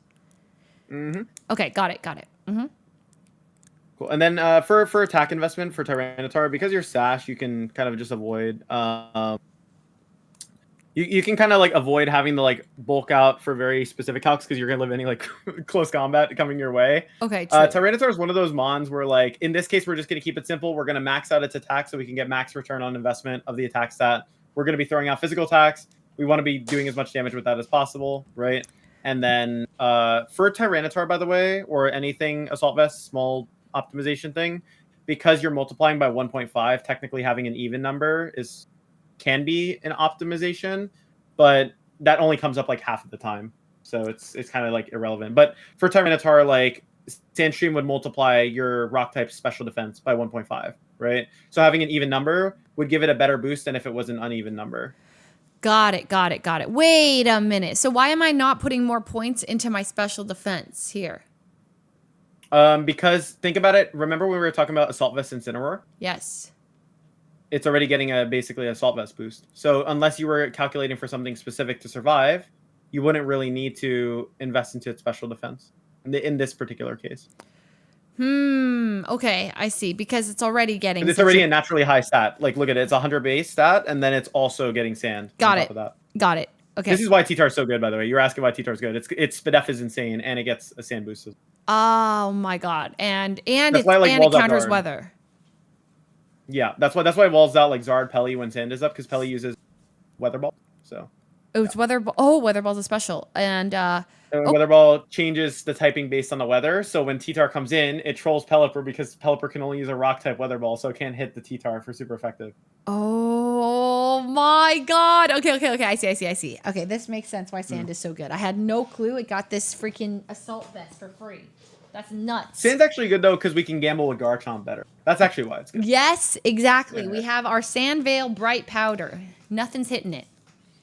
Yep. Okay. All right. So we're for our Garchomp. What I'm thinking. So what would be we do want it to be faster than like something like Max Speed or Chaludon, anything in that general speed tier area. So 154 is like fine for it. Some Garchomps go really bulky. I think for simplicity's sake and also just for like starting out, we can just go with a more offensive Garchomp. I don't think that hurts us at all. Okay. And we're already running Bright Powder and Sand Veil, so we're kind of already trying to cheese them by dodging the attacks anyways. Yeah. So it's like fine. You can just go like really offensive, you know? I will say the one thing we're going to do is take out of our attack by 1. And this is, again, so this is a specific calc. So I know this off the top of my head, but it wouldn't be a situation where like, you know, like this is just something like a small optimization. 3 in defense means that no matter what kind of Garchomp hits you, even if it's max attack adamant, you always survive Dragon Claw. Holy, you just know that? Yeah, well, you memorize calcs after a while. That's pretty much so. Yeah. Okay, so 3 points. Got it. Yes, sure. Okay, so we should put 3 in there, so we never die to Dragon Claw. Yes. Okay. Because it's such low investment, it's like worth it, right? It's like only 3. Yeah. I'm down. And then Aerodactyl. Okay, so Aerodactyl, you can get really interesting with its spread. So again, these are just speed tiers I memorized, but Basket Legion hits 214 speed, I think, with Jolly, and then people will creep above that. So you could go just max speed if you don't want to really have to play that game at all, or if you're worried about other Mega Arrows. Like Yeah, let's go max speed. I'm in. Okay, we'll just go max speed. Yeah. Yeah, we'll just do that. I'm down. I want to be the fastest Pokemon in the entire game. Yes. Let me quickly check. I want to check real quick about close combat. Uh-oh. Oh, wait. This is the wrong... I'm in, like, 3 years behind Calc. Or not 3 years, like 8 years behind Calc. There we go. Mega... Sneasler... Close combat. You should eat that just fine. Yep. Oh, wait. Adamant. Okay, perfect. Yeah, Mega Aerodactyl just tanks that like regular, so you're fine. Okay. I'm trying to see if there's any other attacks offhand I think of. No, this should be fine. We'll just go max, and then if there's anything that we go down to, we can... Okay. Because, like, my intention with this is not to, like, be super crazy in the calculator. I want you to just, like, kind of see the main process. So we actually just got through the whole thing. We team built! Yep. Okay, it's perfect. Okay, now, do you have any questions for me? Because I know we went through a ton. Is there anything that you felt like I didn't address or that you want to talk about? Oh, also our abilities on Nerve on Aerodactyl before Mega. The berry thing, you know. yes. Yeah, the berry thing, yeah. But sorry, continue. Wow, so we replaced every single Pokemon on the team I originally built, except Azumarill. I guess you could say that. Maybe they're just like chilling on the bench. They'll maybe be back benched. in. They've been freaking benched. And look at the how cute Azumarill is, and look how. I guess we'll have to bench the matcha. Oh man. I know it's okay. Okay, I like it. I actually think it's sick. No questions right now. I think they might come during the team preview. The portion. playing. Yes, the playing. The playing and team preview. Yes, Exactly. Okay, yes. perfect. So I'm actually gonna put you in a. I don't know if this will stress you out or not. I actually want you to play a game with this team without me telling you anything, and I just want to watch. Yes. Because what I want to do after is break it down turn by turn and go through your decision making. Yeah, absolutely. Yep, I can do that. Yep. I can do that. I believe you're going to win. I will absolutely win. I will absolutely win. And Sandville, Bright Powder, Garchomp is just going to carry you, and you'll be fine. Okay, and before just really quickly, big thing is like, okay, if I see a Sneasler on the other team, right? what Pokemon am I not bring? Like, what are the Pokemon I don't want to bring at all? If you see what? Like, if sorry? I see Sneasler on the other team, is there a instant one I'm bringing and instant one I'm not? Or is there anything that changes? Like, so I'm gonna get into a little bit in team preview with you, Okay. but it will depend on context. So, like for Context. example, Right. let's see you see a Sneasler with Charizard Y, right? Mm-hmm. That would be really, really bad for Azumarill and Scovillain, right? If there was a Charizard Y and a Sneasler. But if there was like a Sneasler and a Scizor, right? Maybe Scovillain would actually be good there because you would want to be able to redirect it, and Aerodactyl's not good in the Scizor. So you see what I'm saying? It's kind of like context dependent, basically. Okay, so what if it's Sneasler? Sneasler? Sneasler might be a bad example because Sneasler is on like every team for what it's worth. But like, yeah, okay. Is there just one Pokemon that I have that's real? I mean, we picked. I mean, Aegislash is just coming in that matchup, for sure. Anytime. Yeah, you okay. would assume so, yeah. Or if you Okay. see Floette, for example, Aegislash would be a must bring because Aegislash is our main Floette. Okay. Okay. Oh God. Okay. Okay. Yeah. Okay. Got it. Okay. Would you be able to share your gameplay, by the way? Yes. Would that be possible? Yes. Yes. Perfect. I have to make this game, right? I did this team in the game. Yeah, we'll have to make a game. So this is fine. This is like the break time in between, you know, where we get to like Okay. just hang out until the team is made. Okay. Yes. So hold on. Let me make. Taking breaks is good chat. It gets, you know, if you're just thinking the whole time, it I becomes a lot too. definitely have all. Oh, what about the Moody thing? Oh, that basically all that matters. If you want to gamble, you protect, and then you can get a Moody boost on turn 1. Okay, so basically my default first turn is protect. If there's no drawback on it. So if they have like a Whimsicott, for example, with Encore, you wouldn't want to protect, right? I hate Whimsicott. Okay, yes, I see. But you know, if they have a fake out plus like an attacker, yeah, sure, just protect. Like there's no drawback, right? Like you know what I mean? There's no drawback. That makes sense. Okay. Okay, so let me see. I can definitely share my screen, right? It's like, or share an app, right? It's just like, I think this. Does this work? Can you see this? Yep, I can see it just fine. I got it open on mine too. Perfect. Okay. But I can't. Awesome. Okay, and then. Okay, so now I have to build the team. Yes. Okay, so we go to box. We go to box. Yep, we're going to box. Go to the box. Okay, Yep. and first things first, Aerodactyl. Boom. Register. Boom. Aerodactyl. Next, Locked in. Locked in. Next up. Oh, great. Sinistcha. Oh, wait. Oh, man. wait. Not on the team. Ah! Azumarill. Oops. Oh, great. Okay. Mystic Water Aerodactyl. Let's go. Let's go! Okay. Okay, boom, T-Tar. Okay. Oh, God. Who else was on this team? Let me think. Oh, Aegislash. Okay. Boom. And then, next up, Garchomp. Boom.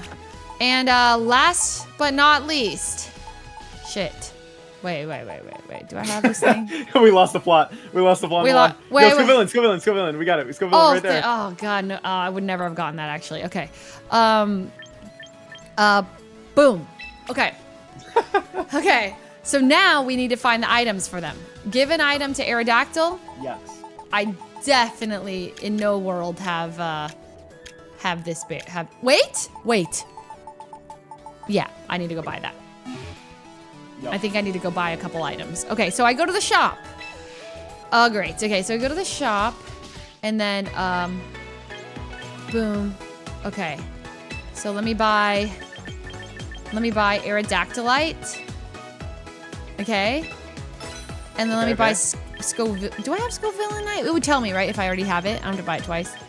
Yeah, it's right there. Yeah, Hella there you go. VP. Okay, that's fine. All right, boom. They're fleecing you here. They're fleecing you for your VP. This is ridiculous. Okay, and then I need any of these items. Yeah, you need a spell tag, right? Do you I have that. You have spell tag. Oh, okay. Wait, then. I guess you're good. Wait, really? Well, where are the other items like lumberry and stuff? Or wait, bright powder. Where's that? Bright powder. Do you not have that? Yeah, but isn't it purchasable? Yeah, it is. So you probably have it if you don't. Is it called silver powder? No. Wait, is it called No, bright silver powder? powder is the bug one. That like boosts the bug type move. You have it by default. Oh, okay. I can't even buy it. Okay. So then I go train. No, that's wrong. Okay. So I do this. Go into our box. We go to our walk into our box. Okay. Slay. Where the magic happens. All right. Give an item. Aerodactylite. Uh-oh. Berry. Megastone. Okay. Boom. Azumarill gets... Citrus Berry. So it's kickbacks on the VP. I wish I did, man. What happened? Kickback? Wait, Someone huh? was saying I get kickbacks on the VP. I wish I did. I'd be making money. Hell no. Okay. Tyranitar gets Quick Claw. No. What am I saying? Tyranitar gets... Focus sash. Focus sash. So you can survive any close combat ones. This one gets freaking, I know, the freaking ticket looking one. Yeah, you. Bell tag. Yep. Garchomp gets bright powder. Okay. Stat boost. Where the hell? It's not a power boost. It's not defense either. I think it's like a miscellaneous tab or something maybe. Other. Yeah, Here. there you go. And Scovillin gets freaking okay, this. Okay. Boom. All right. And now we have to train them, right? Oh my god, am I gonna have enough VP for this? Surely. Surely. Okay. Surely. Oh look, your Aerodactyl's already trained perfectly. Oh really? Oh wait, sorry. On the stats. On the stat. That's good. That's huge. On the left. Okay. Pressure? No. We want a nerve. Okay. We gotta scare him. We gotta scare him a little bit. Okay. And then stat alignment. What do we have? Jolly. Because we want to Jolly. be fast, right? Okay. We want to be fast. And then we go dual wing beat over Fire Fang. okay. Oh, this part's the most annoying. It'll be down. They're always sorted by the same typing, so normal, fire, water, and then so on. Okay. What about here? Tailwind. Tailwind. That'll be up. There you go. Whirlwind. No, tailwind. Aha, here. Okay. And And then then protect. The classic, the VGC classic. You can't have a team without protect. you actually can't. You really can't do that. Here we go. Boom, boom. Done? Yep. Let's do it. Let's send it. Uh-oh, I was probably supposed to use training tickets. Whatever. Okay, next. Azumarill. Train. Okay, you're Pokemon. just flexing. You have that VP on us. I do. Yeah, it's all good. Wait, it's perfect already. No, it's not. Because remember, we had the top speed Garchomp. So it's HP. It's what? Well then, wait. Oh shit. Right. So right. So we have to have it at like. Oh, if it helps in your messages, I literally sent you the paste, so you have the stats in front of you. But don't I have to like math? Like there's like a +4 divided by 8 type of thing, to like. No, you just No? put exactly the number you see there. The exactly the number, because you see next to the right arrow on the stats there, how it says like 30, like that. It tells you the exact number you're investing. Oh, I see. Okay. So Okay, you here. just put in the exact number. So speed would be 8, right? Yeah, exactly. Yeah, speed would be 8. Defense would be. If you want to, I mean, I could tell you. I'm not in speed, am I? Okay, wait. Okay, wait. If you want to make it easy, just click L. Just click L right now to min Okay. out the stat. Just min out the attack if Yeah. you want, or actually the attack's max anyways. But yeah. It's 25 HP. Oh, so then I do this 25 here, right? Yep, exactly. And Okay. then it was 1 defense, which is fine. And then you take out of that Spadef, take that 1 out of Spadef, and then you put that in speed. You're good. Like this. Yep. Wait. You could just hit the right trigger. It'll automatically fill it up. Yep. But okay, got that. Okay, and then done. Yep. Boom. Wait, so We're cheap. good. 35 VP. It's perfect. Okay, and then okay, then Tyranitar. Train this guy.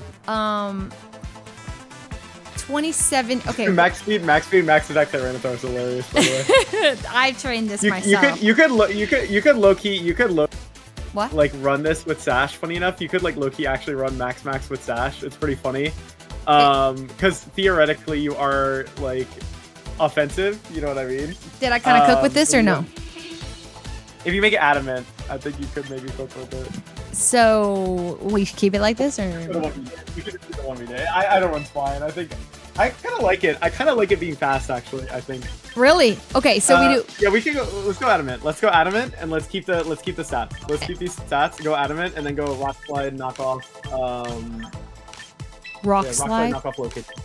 Low kick? Did you say? Yeah, low kick, and then protect. Okay. And I have some like We're terrible running news, Sash anyway, by the so we way. can get a little goofy with this. Okay, what's the terrible news? So the terrible news is that like I have to go in a little bit because I have a flight, Okay. and I'm devastated. Oh my god. Okay. Yeah, because because and I was like, dude, do I move my flight so I could learn more? But like, I probably shouldn't do that because it's a wedding. I have why did I set a hard out? You know, well, it's because it was supposed to be like last time. No, we're still gonna play. I can definitely play a game. Probably 2. Yeah. So like, Okay. it's like I think like at 3:45 PT. I probably have to go. That's fine. Yes. I actually do have I have to go out with my buddies for a Korean barbecue. Actually. Oh, after you have a soon, hard so out I'm glad- too. No, that's fine because mine is a little bit after yours, but that works out perfectly. Okay. That's not an issue, so. Okay. So we definitely have enough time for one, and then lessons, and then we can run another one or something like that. Okay. Yeah, Perfect. well, Perfect. I think what would be really cool is we play maybe 2 games together. Okay. And then what we'll do for next time is on your own time or maybe on stream, like whatever, you can record yourself playing with the team, and then we can actually do a replay review where I break down the decision making and go over that with genius. you. So work I'm on in. team preview. I love that it. stuff. Okay, Yeah. so then I'll practice with this team. I'll become a freaking legend over the weekend with it as well. Not that I'll be playing this at a wedding, but yes, I'm bringing my freaking Switch. Okay, and then okay, perfect. So this is good for this guy. Yeah, that looks good. All right, Sandstream, bam. Okay. So if you want to hear, instead of me just making you do it without me saying anything, we could just play 2 games. Yeah, we yeah, could yeah. just talk over it. Okay, Yeah, that's fine. let's And do then, that. and then what we'll do is we'll do the actual review like for the for the next stream. Okay. Or whenever. So. Okay, sounds good.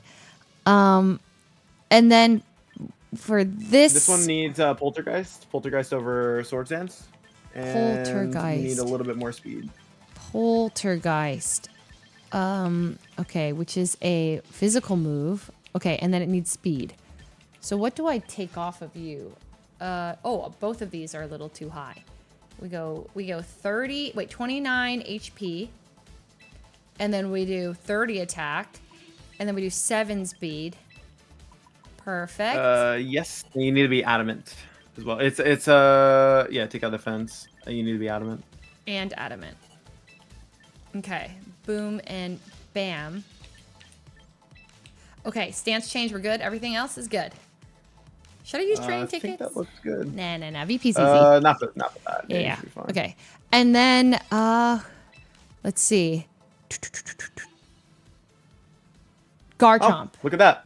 I mean, to be honest, like you could move the 2 from Speed F to HP if you want, but that doesn't look bad. That's actually pretty accurate. Really? So, We'll do I it. mean, again. yeah, it's just the only thing is the HP. Yeah, we could just move the 2 from Speed F to HP. Okay. Oh no, we need the. Oh, sorry, we need the Dragon Claw. Actually, it does matter. We need to take 1 out of attack and then put 3 in defense. I forgot. Yeah. There you Okay, go. like that. Perfect. Yeah, there you go. Yeah, because we love Dragon Claw. There you go. Okay, and then we do I think you have all the right moves, don't you? outrage.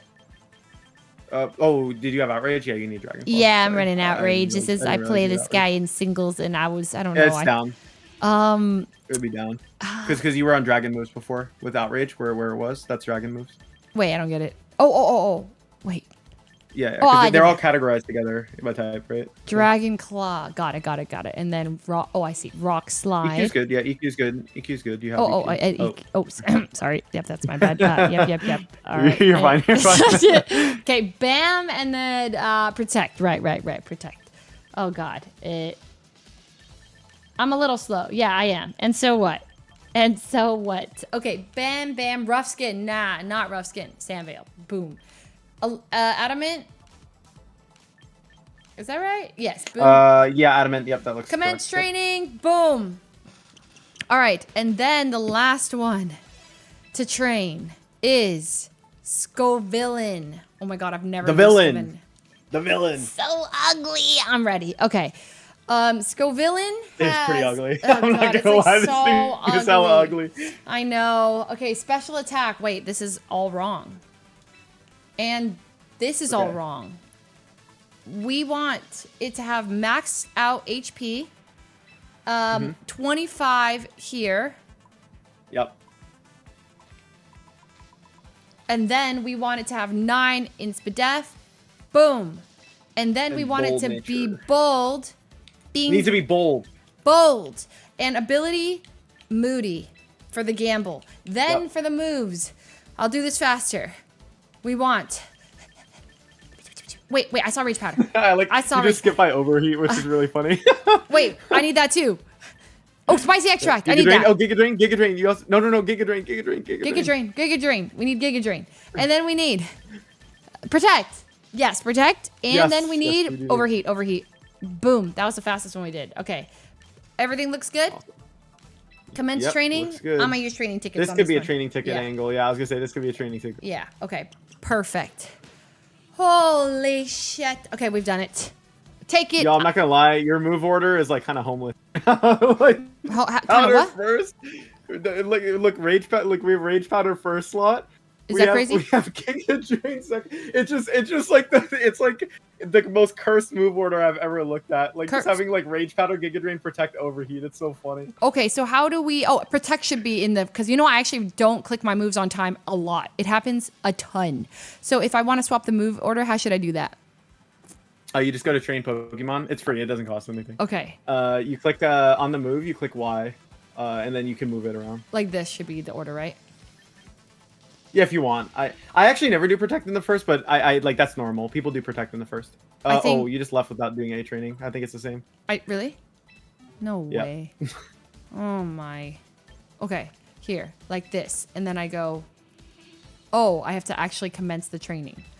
Okay, I think that's good. And then what about the other ones? Everything looks pretty good move order-wise. Protect should be I think here. we're good. I think we're ready. We're ready screw it. to Okay, to we're freaking ruin ready. some people's lives. on ladder. Okay. Here we go. Battle. How funny would it be if we had all this build up and then we just lost the first? We're not gonna lose. We're gonna show it back to back how powerful this is. Master Ball tier. Slay. Okay, yeah, we almost had the wrong team. No, don't worry. Boom. Select. Wait, I should name this team. Oh, sorry. My priorities are not here. Okay, like no. Let's just play. Just press play. Don't worry about this. Okay, we'll have time to name it later. Select, and then I'm in. I'm queuing. Okay, All right, we got this. we got Locked it. in. First game. It's time. Okay, It's time. okay. All right. Ah! Poor llama. They don't Forget even know. llama. Okay. Llama doesn't even know what's coming. Okay. So Wait, actually, that's my team. That's my old team. No Funny way. enough. I actually legit think it's a copy of my old team, which is hilarious.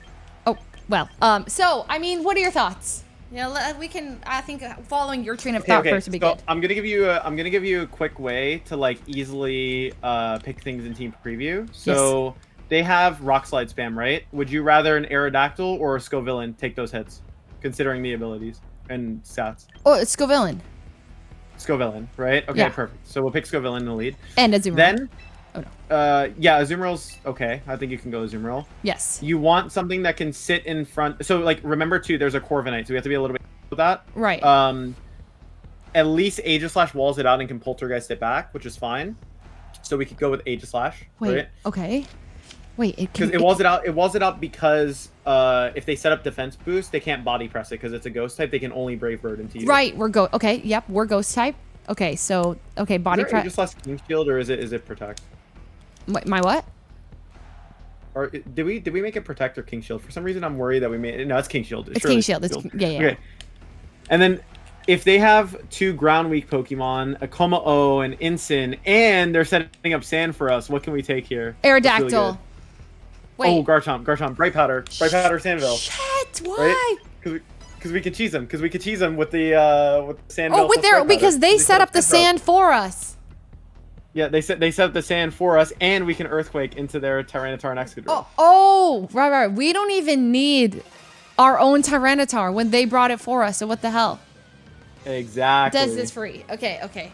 That Como is Klinger Soul, yeah. Okay, LeBron James. Oh shit. Okay. Okay. Here we go. Intimidate. Oh no. Okay, that's fine. So we double protect. There's nothing that right. We go for the Moody. Yeah, boost? so you remember the illegal technique. The that we illegal learned, right? tech. We chase this. The illegal tech. Okay. Illegal tech watch out. Watch this immediately just get like a defense drop on the Scovillain. Come on. Turn 1. Defense boost. Wait, we want defense and special defense? We want a defense boost here because they're both physical attackers. Oh, but if they were special attack. Okay. Watch this. Scovillain's got this. 1 and 6. Roll. Hold. Okay. Oh my god, Azumarill is such a little baby. Okay. Fake out. Okay, fake out. Boom. Oh, awesome. See, we beat them out on this play. Oh, nice. Perfect. Nice. Wow, they're just going balls to the wall. Special attack. Oh, that's good. That's good. That's actually good. That's actually really? good. Because you can blow up the Corviknight with overheat right now. Let's freaking go! Wait, so then I should Mega Evolve? We should Mega here. We can overheat into the Scovillain, or not Scovillain, sorry, into the Corviknight.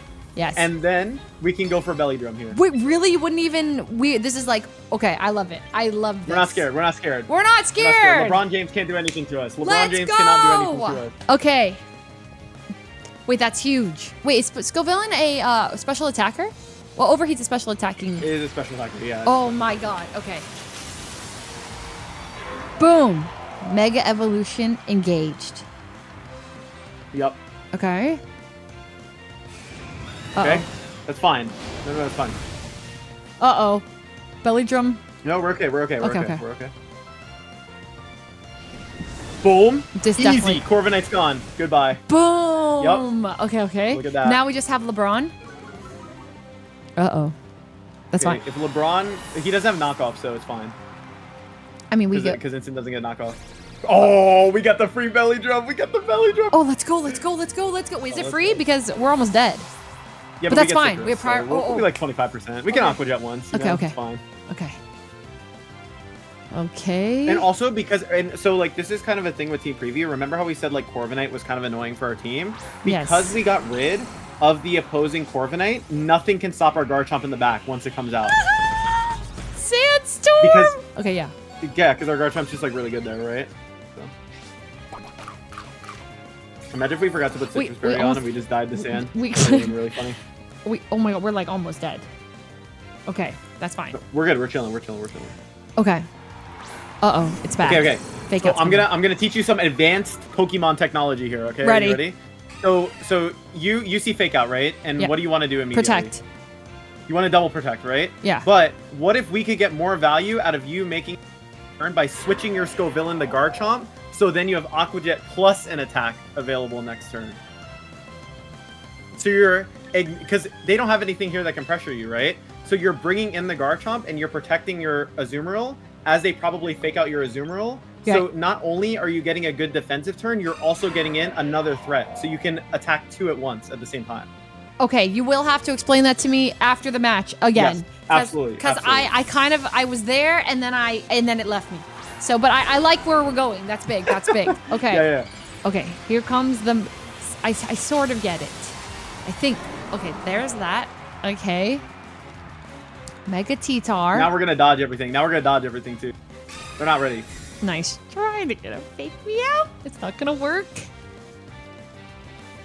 That's fine. Oh, whatever. Because we switched it. Oh, I see. Okay. Uh-oh. And now, boom, they click Rock Slide, but it doesn't matter. What? No way that... It doesn't even matter. It doesn't even matter, though. Because they're in a bad spot. They lose the game. Like, how do they win from here? You have a Garchomp in front of them, a +6 Azumarill, and they're in like a super bad position. And I'm gonna give you an even crazier as well if you want. Yeah, I do. Azumarill's gonna go down this turn anyways, right? Right. To anything that happens. So instead of clicking Rock Slide because we're worried about knocking it off, we're gonna click Earthquake, but we're gonna Aqua Jet the Incin first, so it gets the damage, and then we Earthquake. Even though it's gonna get knocked out anyways, we're gonna get more damage on Tyranitar. This is genius! Because it doesn't matter because Azumarill's gonna die anyways. Exactly. Okay, that's actual genius tech. Okay, Aqua Jet onto which is priority? Into Incin. You do go into Okay. Yep.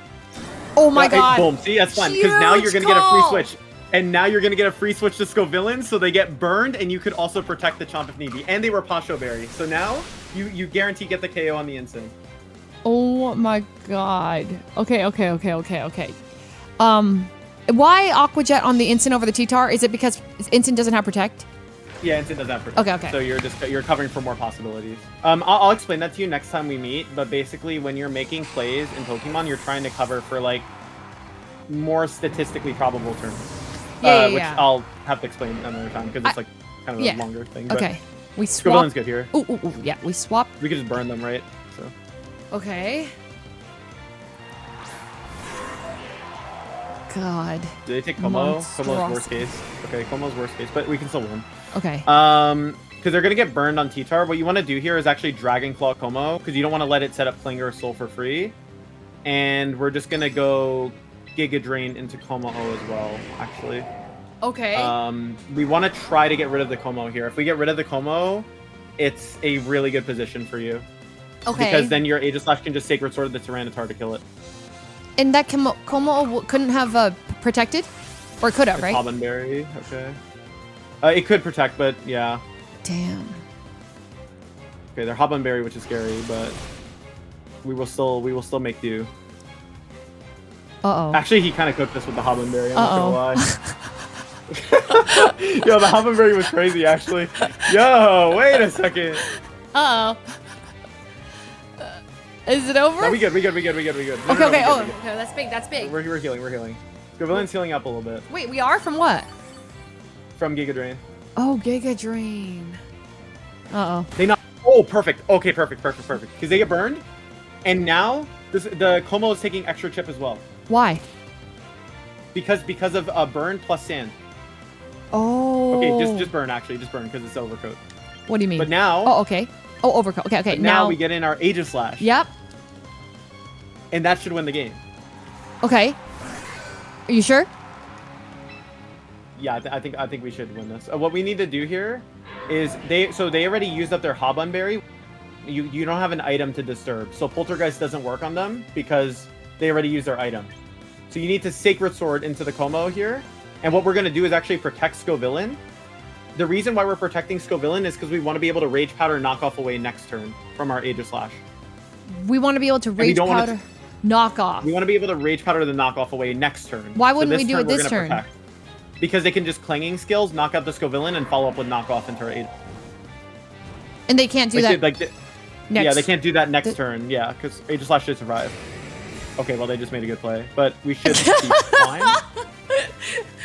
Let's see. It's close. It's going to be close.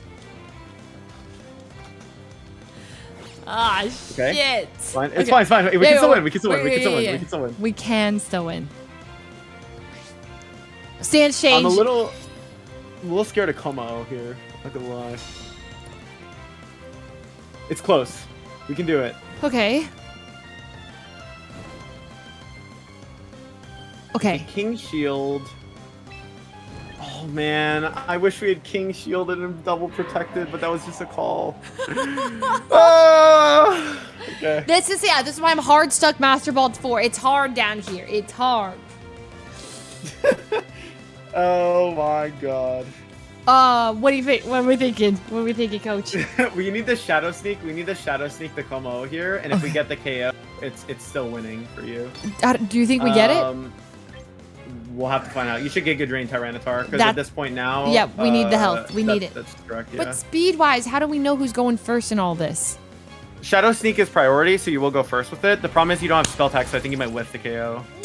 Bro, I hate Como so much. No way, no way!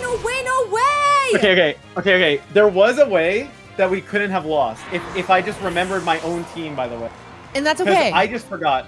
I forgot my own team. It was Hobbenberry. But if we had just Earthquaked on that turn, we would have won. So you made the team that we just got beat with, and you forgot. Yes, and I forgot it. That's just my fault. But what we could have done too is we could have also just clicked King Shield with Aegislash and protected and hoped that he was bad and clicked knockoff, which he did do actually into the Aegislash. Right. Okay. So Okay, that's fine though. We're going to the next one. Yes. Whenever we lose the first one, that means we always win the next one. It is true. And question: Habanberry does what? When you hit it with a super effective dragon type attack, it makes it neutral. Oh shoot. Okay. And then there was something. Oh, actually, okay. I think I get it. Okay. All right, I'm ready. Well, that was hard. Yo, I was not locked in for that one. That's my bad. No. It's a lot. Okay, Marco. All right. So, first thoughts is that Pelipper, right? We had to bring a Tyranitar. Okay, so yes, Tyranitar is good here. However, Yes. you might want to keep it in the back so that you can override the weather after Pelipper sets it. Because if you lead Tyranitar, they could switch in the weather after, right? Yes. And you told me exactly the situation. Sneasler plus Scizor is when I should bring something, but It's actually really funny. Yeah, the exact combination came up. Yeah. So in that case, you wouldn't want to take Aerodactyl because they have Bullet Punch for your Aerodactyl. So you want to take Azusko villain. Wait. What does Bullet Punch even threaten on Aerodactyl? I don't get it. It's priority Steel type move, and Aerodactyl's a Rock type, so it's hit super God, effectively by it. That's hard to remember. Okay, right. So we wouldn't Okay, that's good. Okay, and then we want something for rain, so we want Tyranitar, right? Garchomp. And then we need something. Okay, so you went to Garchomp immediately. Sorry, yeah. But we have to be a little careful because there's an Archaludon, a Sneasler, and a Basculegion. So I feel like Aegislash is probably a little more well-rounded. I see. Okay. Because if we picked Garchomp, who was good against it? Marco and Chad is troll. Sorry, Garchomp is it's just worse than the Scizor. Basically, is the issue. It's worse than the Scizor. It's good into Sneasler and an Arch. Okay. But stamina boost on Arch plus Reflect from Sableye would probably create some problems. Okay. Are we playing against Marco Fiero? No, we're not. Oh, He's just griefing us. He's just griefing us. His Close the rank's stream. 1702. Close the stream, Marco. Close the stream. You can't see Elvis. Okay. Here we go. So, I see a free opportunity for the Gamba. Right? Yeah. I could get behind it. I could get behind the gambling. I'm down with it. We're doing it. And we're getting a special defense boost. Is that what we want? We probably want a defense boost because Sneasler in front of us. Yeah. What does Sableye threaten me? Like a disable or something? Right? Is that? It can Encore. It can disable. It can Reflect. That's pretty annoying if it can Encore though. So is that a reason to not have clicked Protect? Well, Rage Powder will go before Encore. Oh, does Encore have priority? No, none. It does have priority, but special attack boost again. Defense drop too. Oh. Okay, and that's okay. No. It's winnable. It's winnable. So what if we belly drum? And Rage Powder? Okay, so the reason why I think that's risky is because if you think about it, if you belly drum and they kill Scovillain, then they can just Encore turn. So what you actually want to do here is play rough into the Sneasler, because Sneasler's actually threatening more of your Mons right now. Like Sableye's just sitting there doing nothing. Right? Dire Claw's coming in to kill Scovillain this turn. So play rough Sneasler here. And then Protect. And just go for a Mega Rage Powder. You got a Mega Rage Powder here. Won't it still kill me? If because Dire Claw is isn't it just gonna kill my Scovillain here? Probably, but you kind of need to protect your Azu. Your Azu's like too important to let it go down right now. We did do belly drum though, right? No, we play rough. We didn't. Because we were trying to weaken these. So we take a fair trade, right? It's like basically you're taking a trade, because then next turn we could play rough the Sableye is the idea. Okay. Damn. They so hacked us, by the way. Man, always getting these lucky defense, man. Dude! That was the unluckiest stat drop. It totally wasn't us getting punished for gambling with something we didn't have to gamble for. It's got Sash. But burn. Oh, burn! Yes! Wait. Spicy Spray is like a built-in sash killer. Yeah. Kind of? No? Okay. Now I have a thought. We bring in this guy. Yes, I agree. Yeah. I agree. This is good. This is a good plan. Good plan. Yeah. W comms. Yep, there he comes. Okay. Now, Bug Steel guy. Okay. Bullet Punch. It's kind of scary, actually. It's threatening Azumarill, like, pretty heavily. Aren't really safe to set up Belly Drum here, but we can just get the KO and save the life by going for Play Rough. Yeah, but It's super effective. speed-wise, Scissor goes first, right? Yeah, but you're bulky. Like, Azu's not that. I'm not gonna die to that still has, thing. like, yeah, you won't die to that. Okay. And you can go Poltergeist into Scizor just to get Okay, and this uses its own item to attack it. Yep. Okay. And it's the Scizor, right? So it's always going to be there. You won't, like, not be able to attack it. Okay. Okay. All right. Okay. We're locked in. We're locked in. Come on. Okay, that's good. Oh, he's saying the Swords Dance. Okay, That's he's saying good. the Swords Dance. He's going for it. He's getting greedy. Yeah. And we're gonna punish him for it. That's right. Yep. As long as Huge. Play Rough connects. It will, of course. Oof. Please do. Sure. Okay, that's good damage. Yeah. Please. Uh-oh. Why? You manifested that. You said as long as it connects, it was gonna connect. I just knew, like, you couldn't, you know how I said, like, I just can't wait for us to get on and, like, lose 2 in a row? Like, I Yeah. just knew it was gonna happen. You know, I just, like, felt it in my bones, you know? Yeah. No, I've seen this. All right. Okay, so now, I mean, I guess we've got to bring in this guy. Okay, so we're just getting unlucky. GG's Marco. GG's Marco. No, it's winnable. It's totally winnable. Okay, so here's the thing, right? They have Bullet Punch, but they don't know that you're Sash Tyranitar, so you can actually still cheese them here. Okay. It is still possible for you to cheese them off of, like, the knowledge gap here. So you Aqua Jet the Scizor, and you go for a Rock Slide here, because if you get the KO and the Scizor, the game becomes, like, playable again. So I'm looking for the flinch? Not even just that, you're just trying to just knock out the Scizor at this point. Okay. And we don't have, oh my god, we don't even have Belly Drum set up. Honestly, our Azu being healthy is probably better for us here. Okay. Because they would have been faster with Bullet Punch, and Okay. if we had been at, like, 75, they might have actually just put us in range of, like, Okay. something. They got lucky, though, you know? So lucky. Come on. So they protected. Okay, but that's fine Okay, because we're gonna flinch him, though. Oh, they missed. Oh, and no, they Oh, went no. for T-Tar. Oh, my God. wait, No. why doesn't that Will-O-Wisp work? Dark type. Dark type, it's Prankster. Oh, Prankster that's priority got move. Prankster. Wait, that's huge.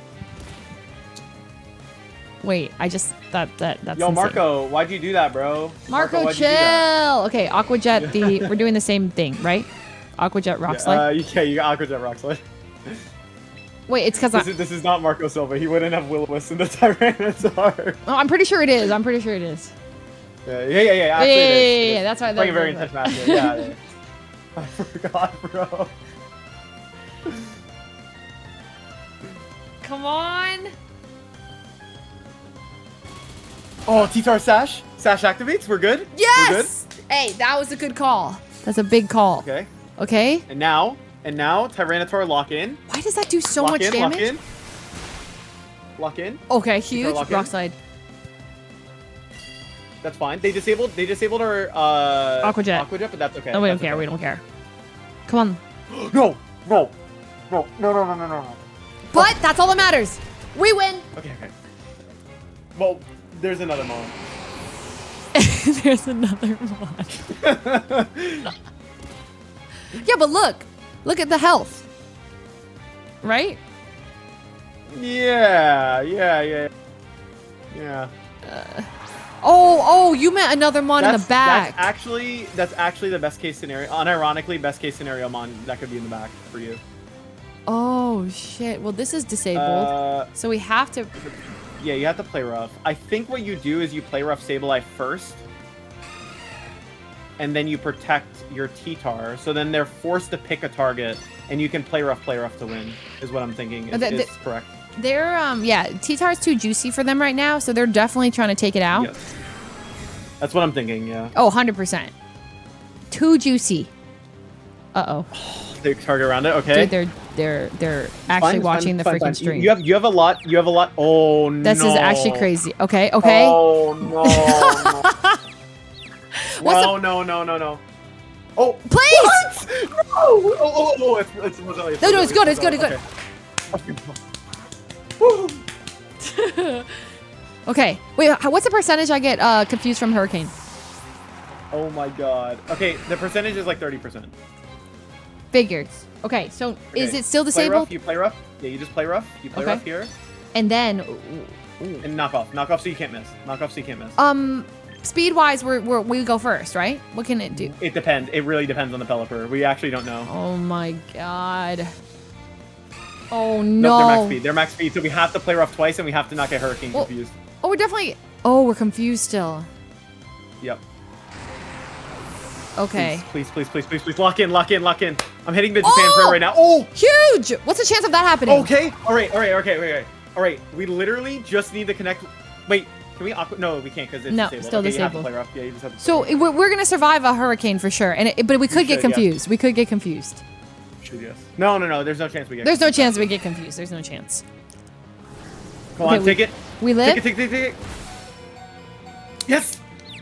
No. But it's fine. Yes! Yes! We won! Oh, wait, that's crazy. God. The double 30% chance confusion is insane. See ya, Marco. Not even close. Look at me. Azumarill admirer. That's transitive property. Since we beat Marco, I guess that makes you 3-time international champion. Wait, hold up, me? Hey, what's up? That's me. Okay, wait, that was freaking sick. Okay, is it like third time a charm situation? Yeah, like we do one more. We gotta do one more. Yeah. I don't have to go for 5 minutes, 6 minutes. So I feel like that's like enough time. Azu locked in. Okay, here we go. Sam. Okay, here we go. Okay, the next session where we actually get to battle will be really fun. I can already tell. It's already funny. Wait, right. I know this team. Okay. Oh, perfect. Yo, you see Charizard and you see Sneasler. What do we want to bring here? Easy peasy. Well, definitely Aegislash, 100%. And Charizard, no problem. Aerodactyl. Boom and boom. Okay, so Aerodactyl in the lead. Boom, I like that. Right? Okay, with a Tailwind start. What Pokemon might be slightly better to take in the lead because they also will still have a Charizard? Oh, a Zoom. No, sorry. Garchomp. No. Yes, Garchomp. Wait, really? Garchomp's perfect. Yeah, no, you're right. Yeah, Garchomp's perfect. But Earthquake isn't going to do anything. You're rock slide. Wait, I resist fire. Wait, I have what? You resist fire. I resist fire. I can rock slide the Charizard, and you can Earthquake the Sneasler. And then I bring Tyranitar to override the weather from the Charizard in the back. Boom. I like where your head's at. Boom. Yep, and then boom, this to counter the Sneasler. Game's easy, free. Exactly. Oh, that perfect team select. I could not have thought of a better team select. Wait, that actually was free. Okay, I get that. Oh, this makes it a lot easier when I have like, okay, I see this, so I click this. Unless Zardex is actually Zardex. That would be really funny.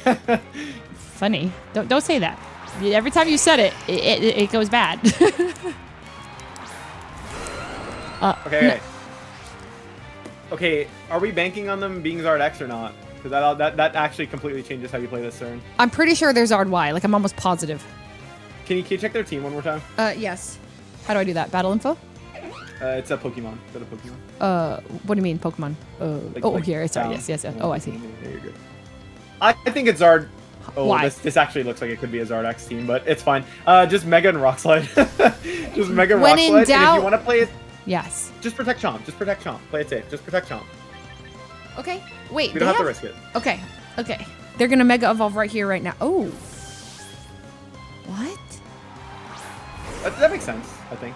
You think so? Yeah, because what they're doing is they don't want. So this tells me that they're Charizard Y because you wouldn't make this switch if you were Charizard X. Wait, really? Yeah, well, because like if you're Charizard Y, you're gonna get blown up by Rock Slide, and switching in Chomp makes more sense. I guess theoretically you could do it for Charizard X as well if you don't want to like burn your Mega immediately or reveal it, but okay, it's like fun. Okay, we still got to play around this. It's not the best scenario ever, but it's like okay because now their Chomp is in range of Dragon Claw from our Garchomp, which is pretty good. Oh yeah, that's good. So we just Dragon Claw the Garchomp, and we Tailwind. Wait, gamble? Yes. How? You want to gamble? Okay, so we could switch into Tyranitar here. So we have Bright Powder plus Bright Powder plus Sandville, and they could whiff Dragon Claw on our Garchomp, and we could Dragon Wait, what's Claw the them back. percentage chance? What's the accuracy on Dragon Claw in general? It's 100, so it'd go down to 70%. They're probably still gonna hit it though. That's 70% chance is pretty high. I mean, you only die to a double though, because you let Dragon Claw. They have to hit both moves. Yes. Okay, you know what? You're right. Wait, so this is better than Switch setting up Cheetar, Tailwind? and Dragon Claw. We don't wanna set up Quick, Tail- careful, you're gonna run out of time. Oh my god! You're gonna Oh run out my of god! time. Oh my god! Oh my god! Oh my god!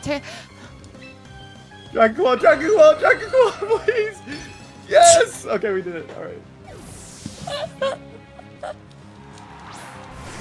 All right, boom! Sandstream. They could Encore or they could Moonblast. Is possible here. Okay, Okay. Oh my god. We actually just destroyed them. we won. Oh, we dodged! Oh my god! We dodged it! Bright Powder! We dodged the attack! They're so mad. They're so mad.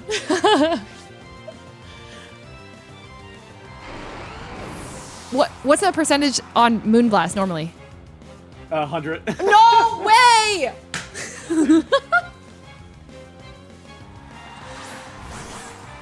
Okay, now I'm starting to think it's Zardax. Why are they bringing in Sneeze over here? What the hell? You were sure it's Zard Y. Honestly, you could just Earthquake here and Rock Slide. Wait, Zard X, I know- Zard X doesn't do the weather thing? No, it doesn't do the weather. Okay, you said Rock You Rock Slide? Slide Earthquake, you cover for whatever gets targeted here. Basically, you're guaranteeing that regardless of what, if T-Tar gets close combated, you get an Earthquake off. If your Garchomp gets double targeted, you get the knockout on Whimsicott. You're basically guaranteeing that you get a good turn here. Okay, I like this. Uh-oh, wait, but I'm hitting my own guy. Oh my we avoided God! the fake Oh my out too! Yo, Yo, let's go. please. Oh my god, that's the difference. That's the difference right And there. now you get an Aerodactyl for free, which is perfectly fine here, because Aerodactyl is really good Okay. against the Charizard. Wait, so I intentionally killed myself right there? It was okay that you knocked yourself out. Like obviously, like A strategic? in a perfect world. Yeah, it was strategic. It was good. It works out. Okay, it works out. Okay. Okay. Oh my. Okay. Then we bring in Aerodactyl. Why Aerodactyl here? So, if they're Zard X and they Dragon Claw and Moonblast us, and then we Rock Slide, I think we win anyways. If they bring in Zard Y and they Heat Wave Moonblast, Aerodactyl should survive, so we should win with Rock Slide. So yes, you bring in Aerodactyl every time. So either you can way. just Rock Slide. Oh. Yeah, either way, like the turn works out where like you get a good position. So- So you just Rock Slide, basically. Wouldn't I protect here because Whimsicott's gonna die to the sandstorm? Encore. Oh wait, Oh. no, because Because- they'll change the weather too. They'll also change the weather to Sun if there's Zard Y. Oh, So frick. Whimsicott won't die to Okay, Sand. so Rock Slide and Yeah. Rock Slide. Yes, I'm in. Okay. I love it. Megazard Y probably. Oh no. They did Mega. What? What? No. It might actually be Zardax. It might actually just have been Zardax. Or they just don't have it at all. Maybe they forgot to. Oh wait, we survived. We survived. We have Spit F Boost. It's a Rock type move, but we have Spit F Boost. Okay. They tried to keep. Oh, that was really smart. They tried to keep it as a Rock type move so they could get the KO on us, but it doesn't matter because we have a Spit F Boost. Oh, easy wins. Oh, Easy wins. wait. I don't understand why they didn't Mega Okay. their Charizard. So Weather Ball, it becomes the type of move that the weather is, right? Right. So because Sand was up, it was a Rock type move. So they Yeah. went for the crit Weather Ball, the crit Rock type move, instead of megaing and changing the weather to Sun when it becomes a Fire type move. Because the Rock would do more damage? Rock is super effective, yeah. Oh. And but I think Mega Weather Ball probably would have done the same amount, to be honest. But like they were just thinking, I have a super effective move with Weather Ball Rock, and if I crit, I can win. Wait. Okay, because Aerodactyl resists fire and is weak to rock. They want Resist to fire go and for. is weak to Rock, and Yes. Weather Ball was currently a Rock type move because of Sand. I see. Okay. Wait, we crushed that. Okay. I need some homework.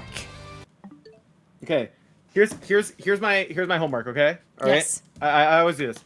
So for next session, what we're gonna do, I want you to try and find like you're gonna play it more than like a couple games, right? I want you to, once you're done like playing with the team in a stream or whatever, maybe I'll even like lurk or hang out or whatever, right? Mhm. But find like 3 games where you were like very like unsure, or you felt like you made a mistake but you can't identify it. So like places where you felt like it was more nuanced, or it was like you didn't understand why you lost, Okay. right? And then we'll review those games. Okay. Some other miscellaneous things that I'll tell you I think you should do on your downtime. Just try when you're getting in like reps, or if you see something you don't know, like just look it up. Like actually look at the Pokemon, right? And see what it does. That's good in general, right? Yep.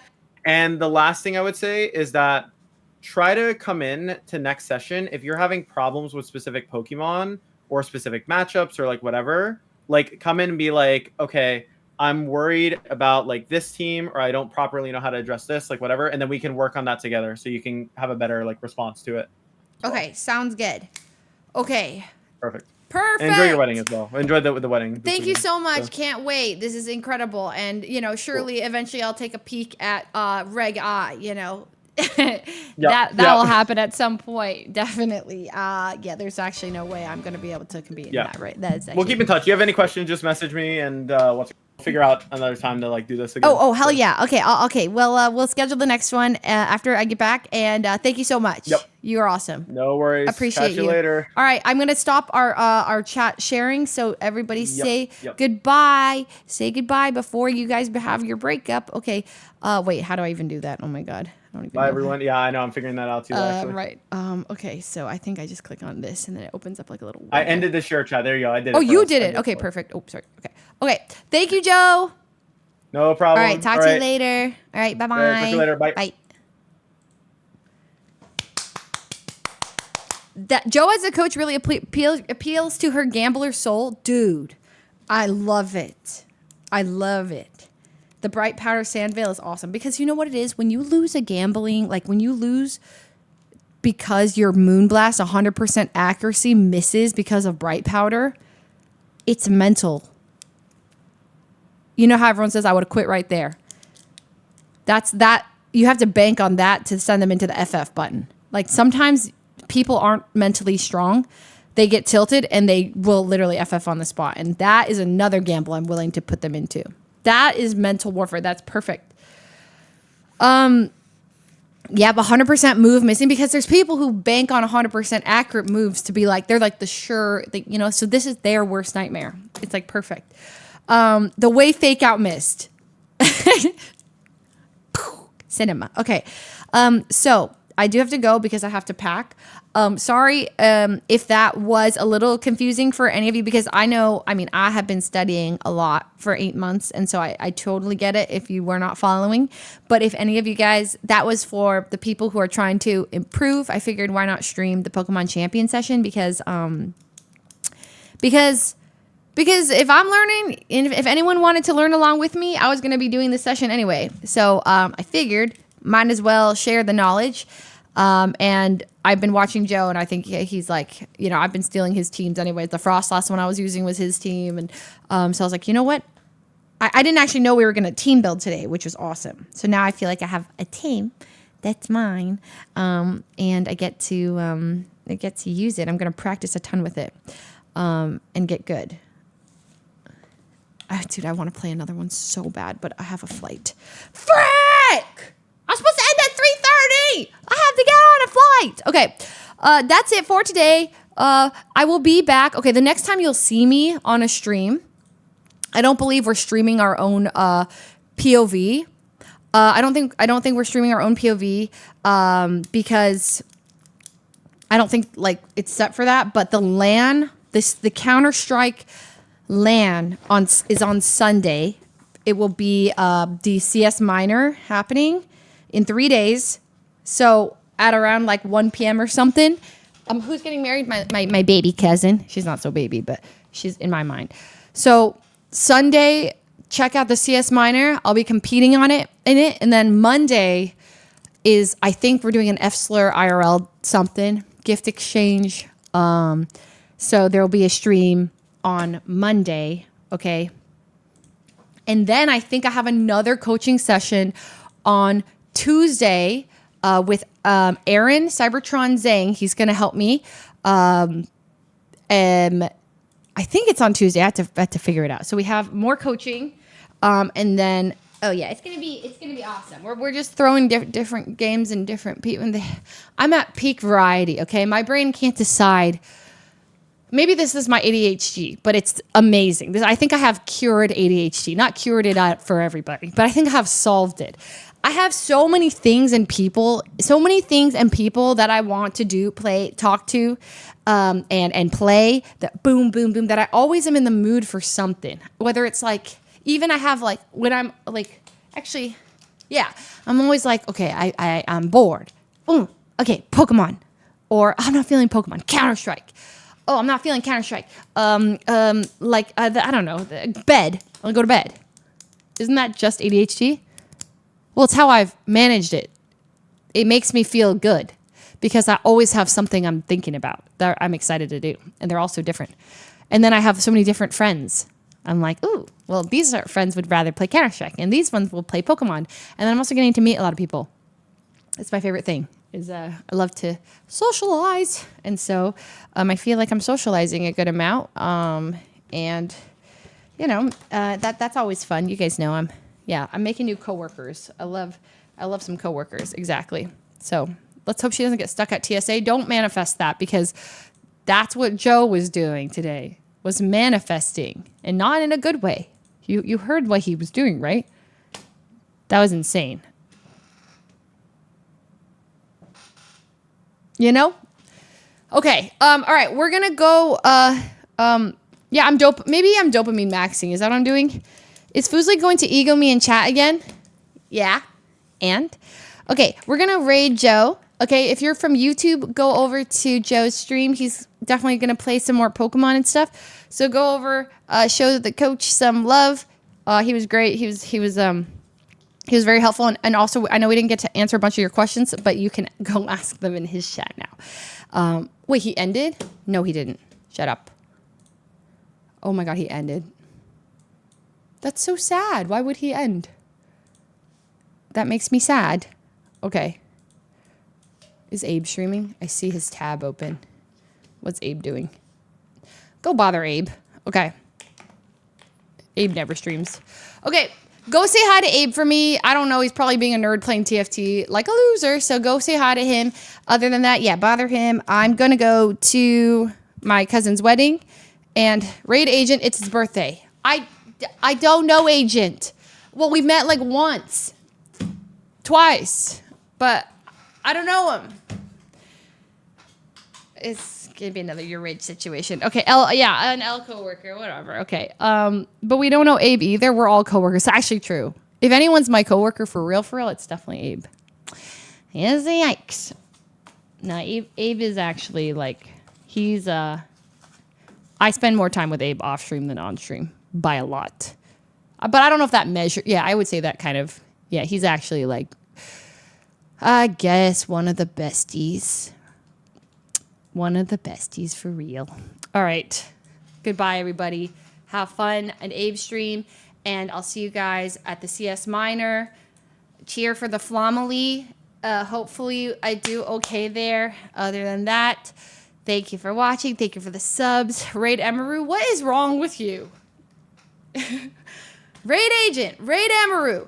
Okay. I'll see you guys on Sunday for that, and then I'll be back afterwards. Okay, bye everybody. Oh, I'm gonna wear my tortilla dress again. You guys inspired me. I know everyone said I look like had a tortilla, but I'm gonna actually wear it. Okay, yeah, so maybe I'll have a selfie or something. W tortilla. Okay, bye bye. Thanks for watching. Thank you. Goodbye. Bye bye bye.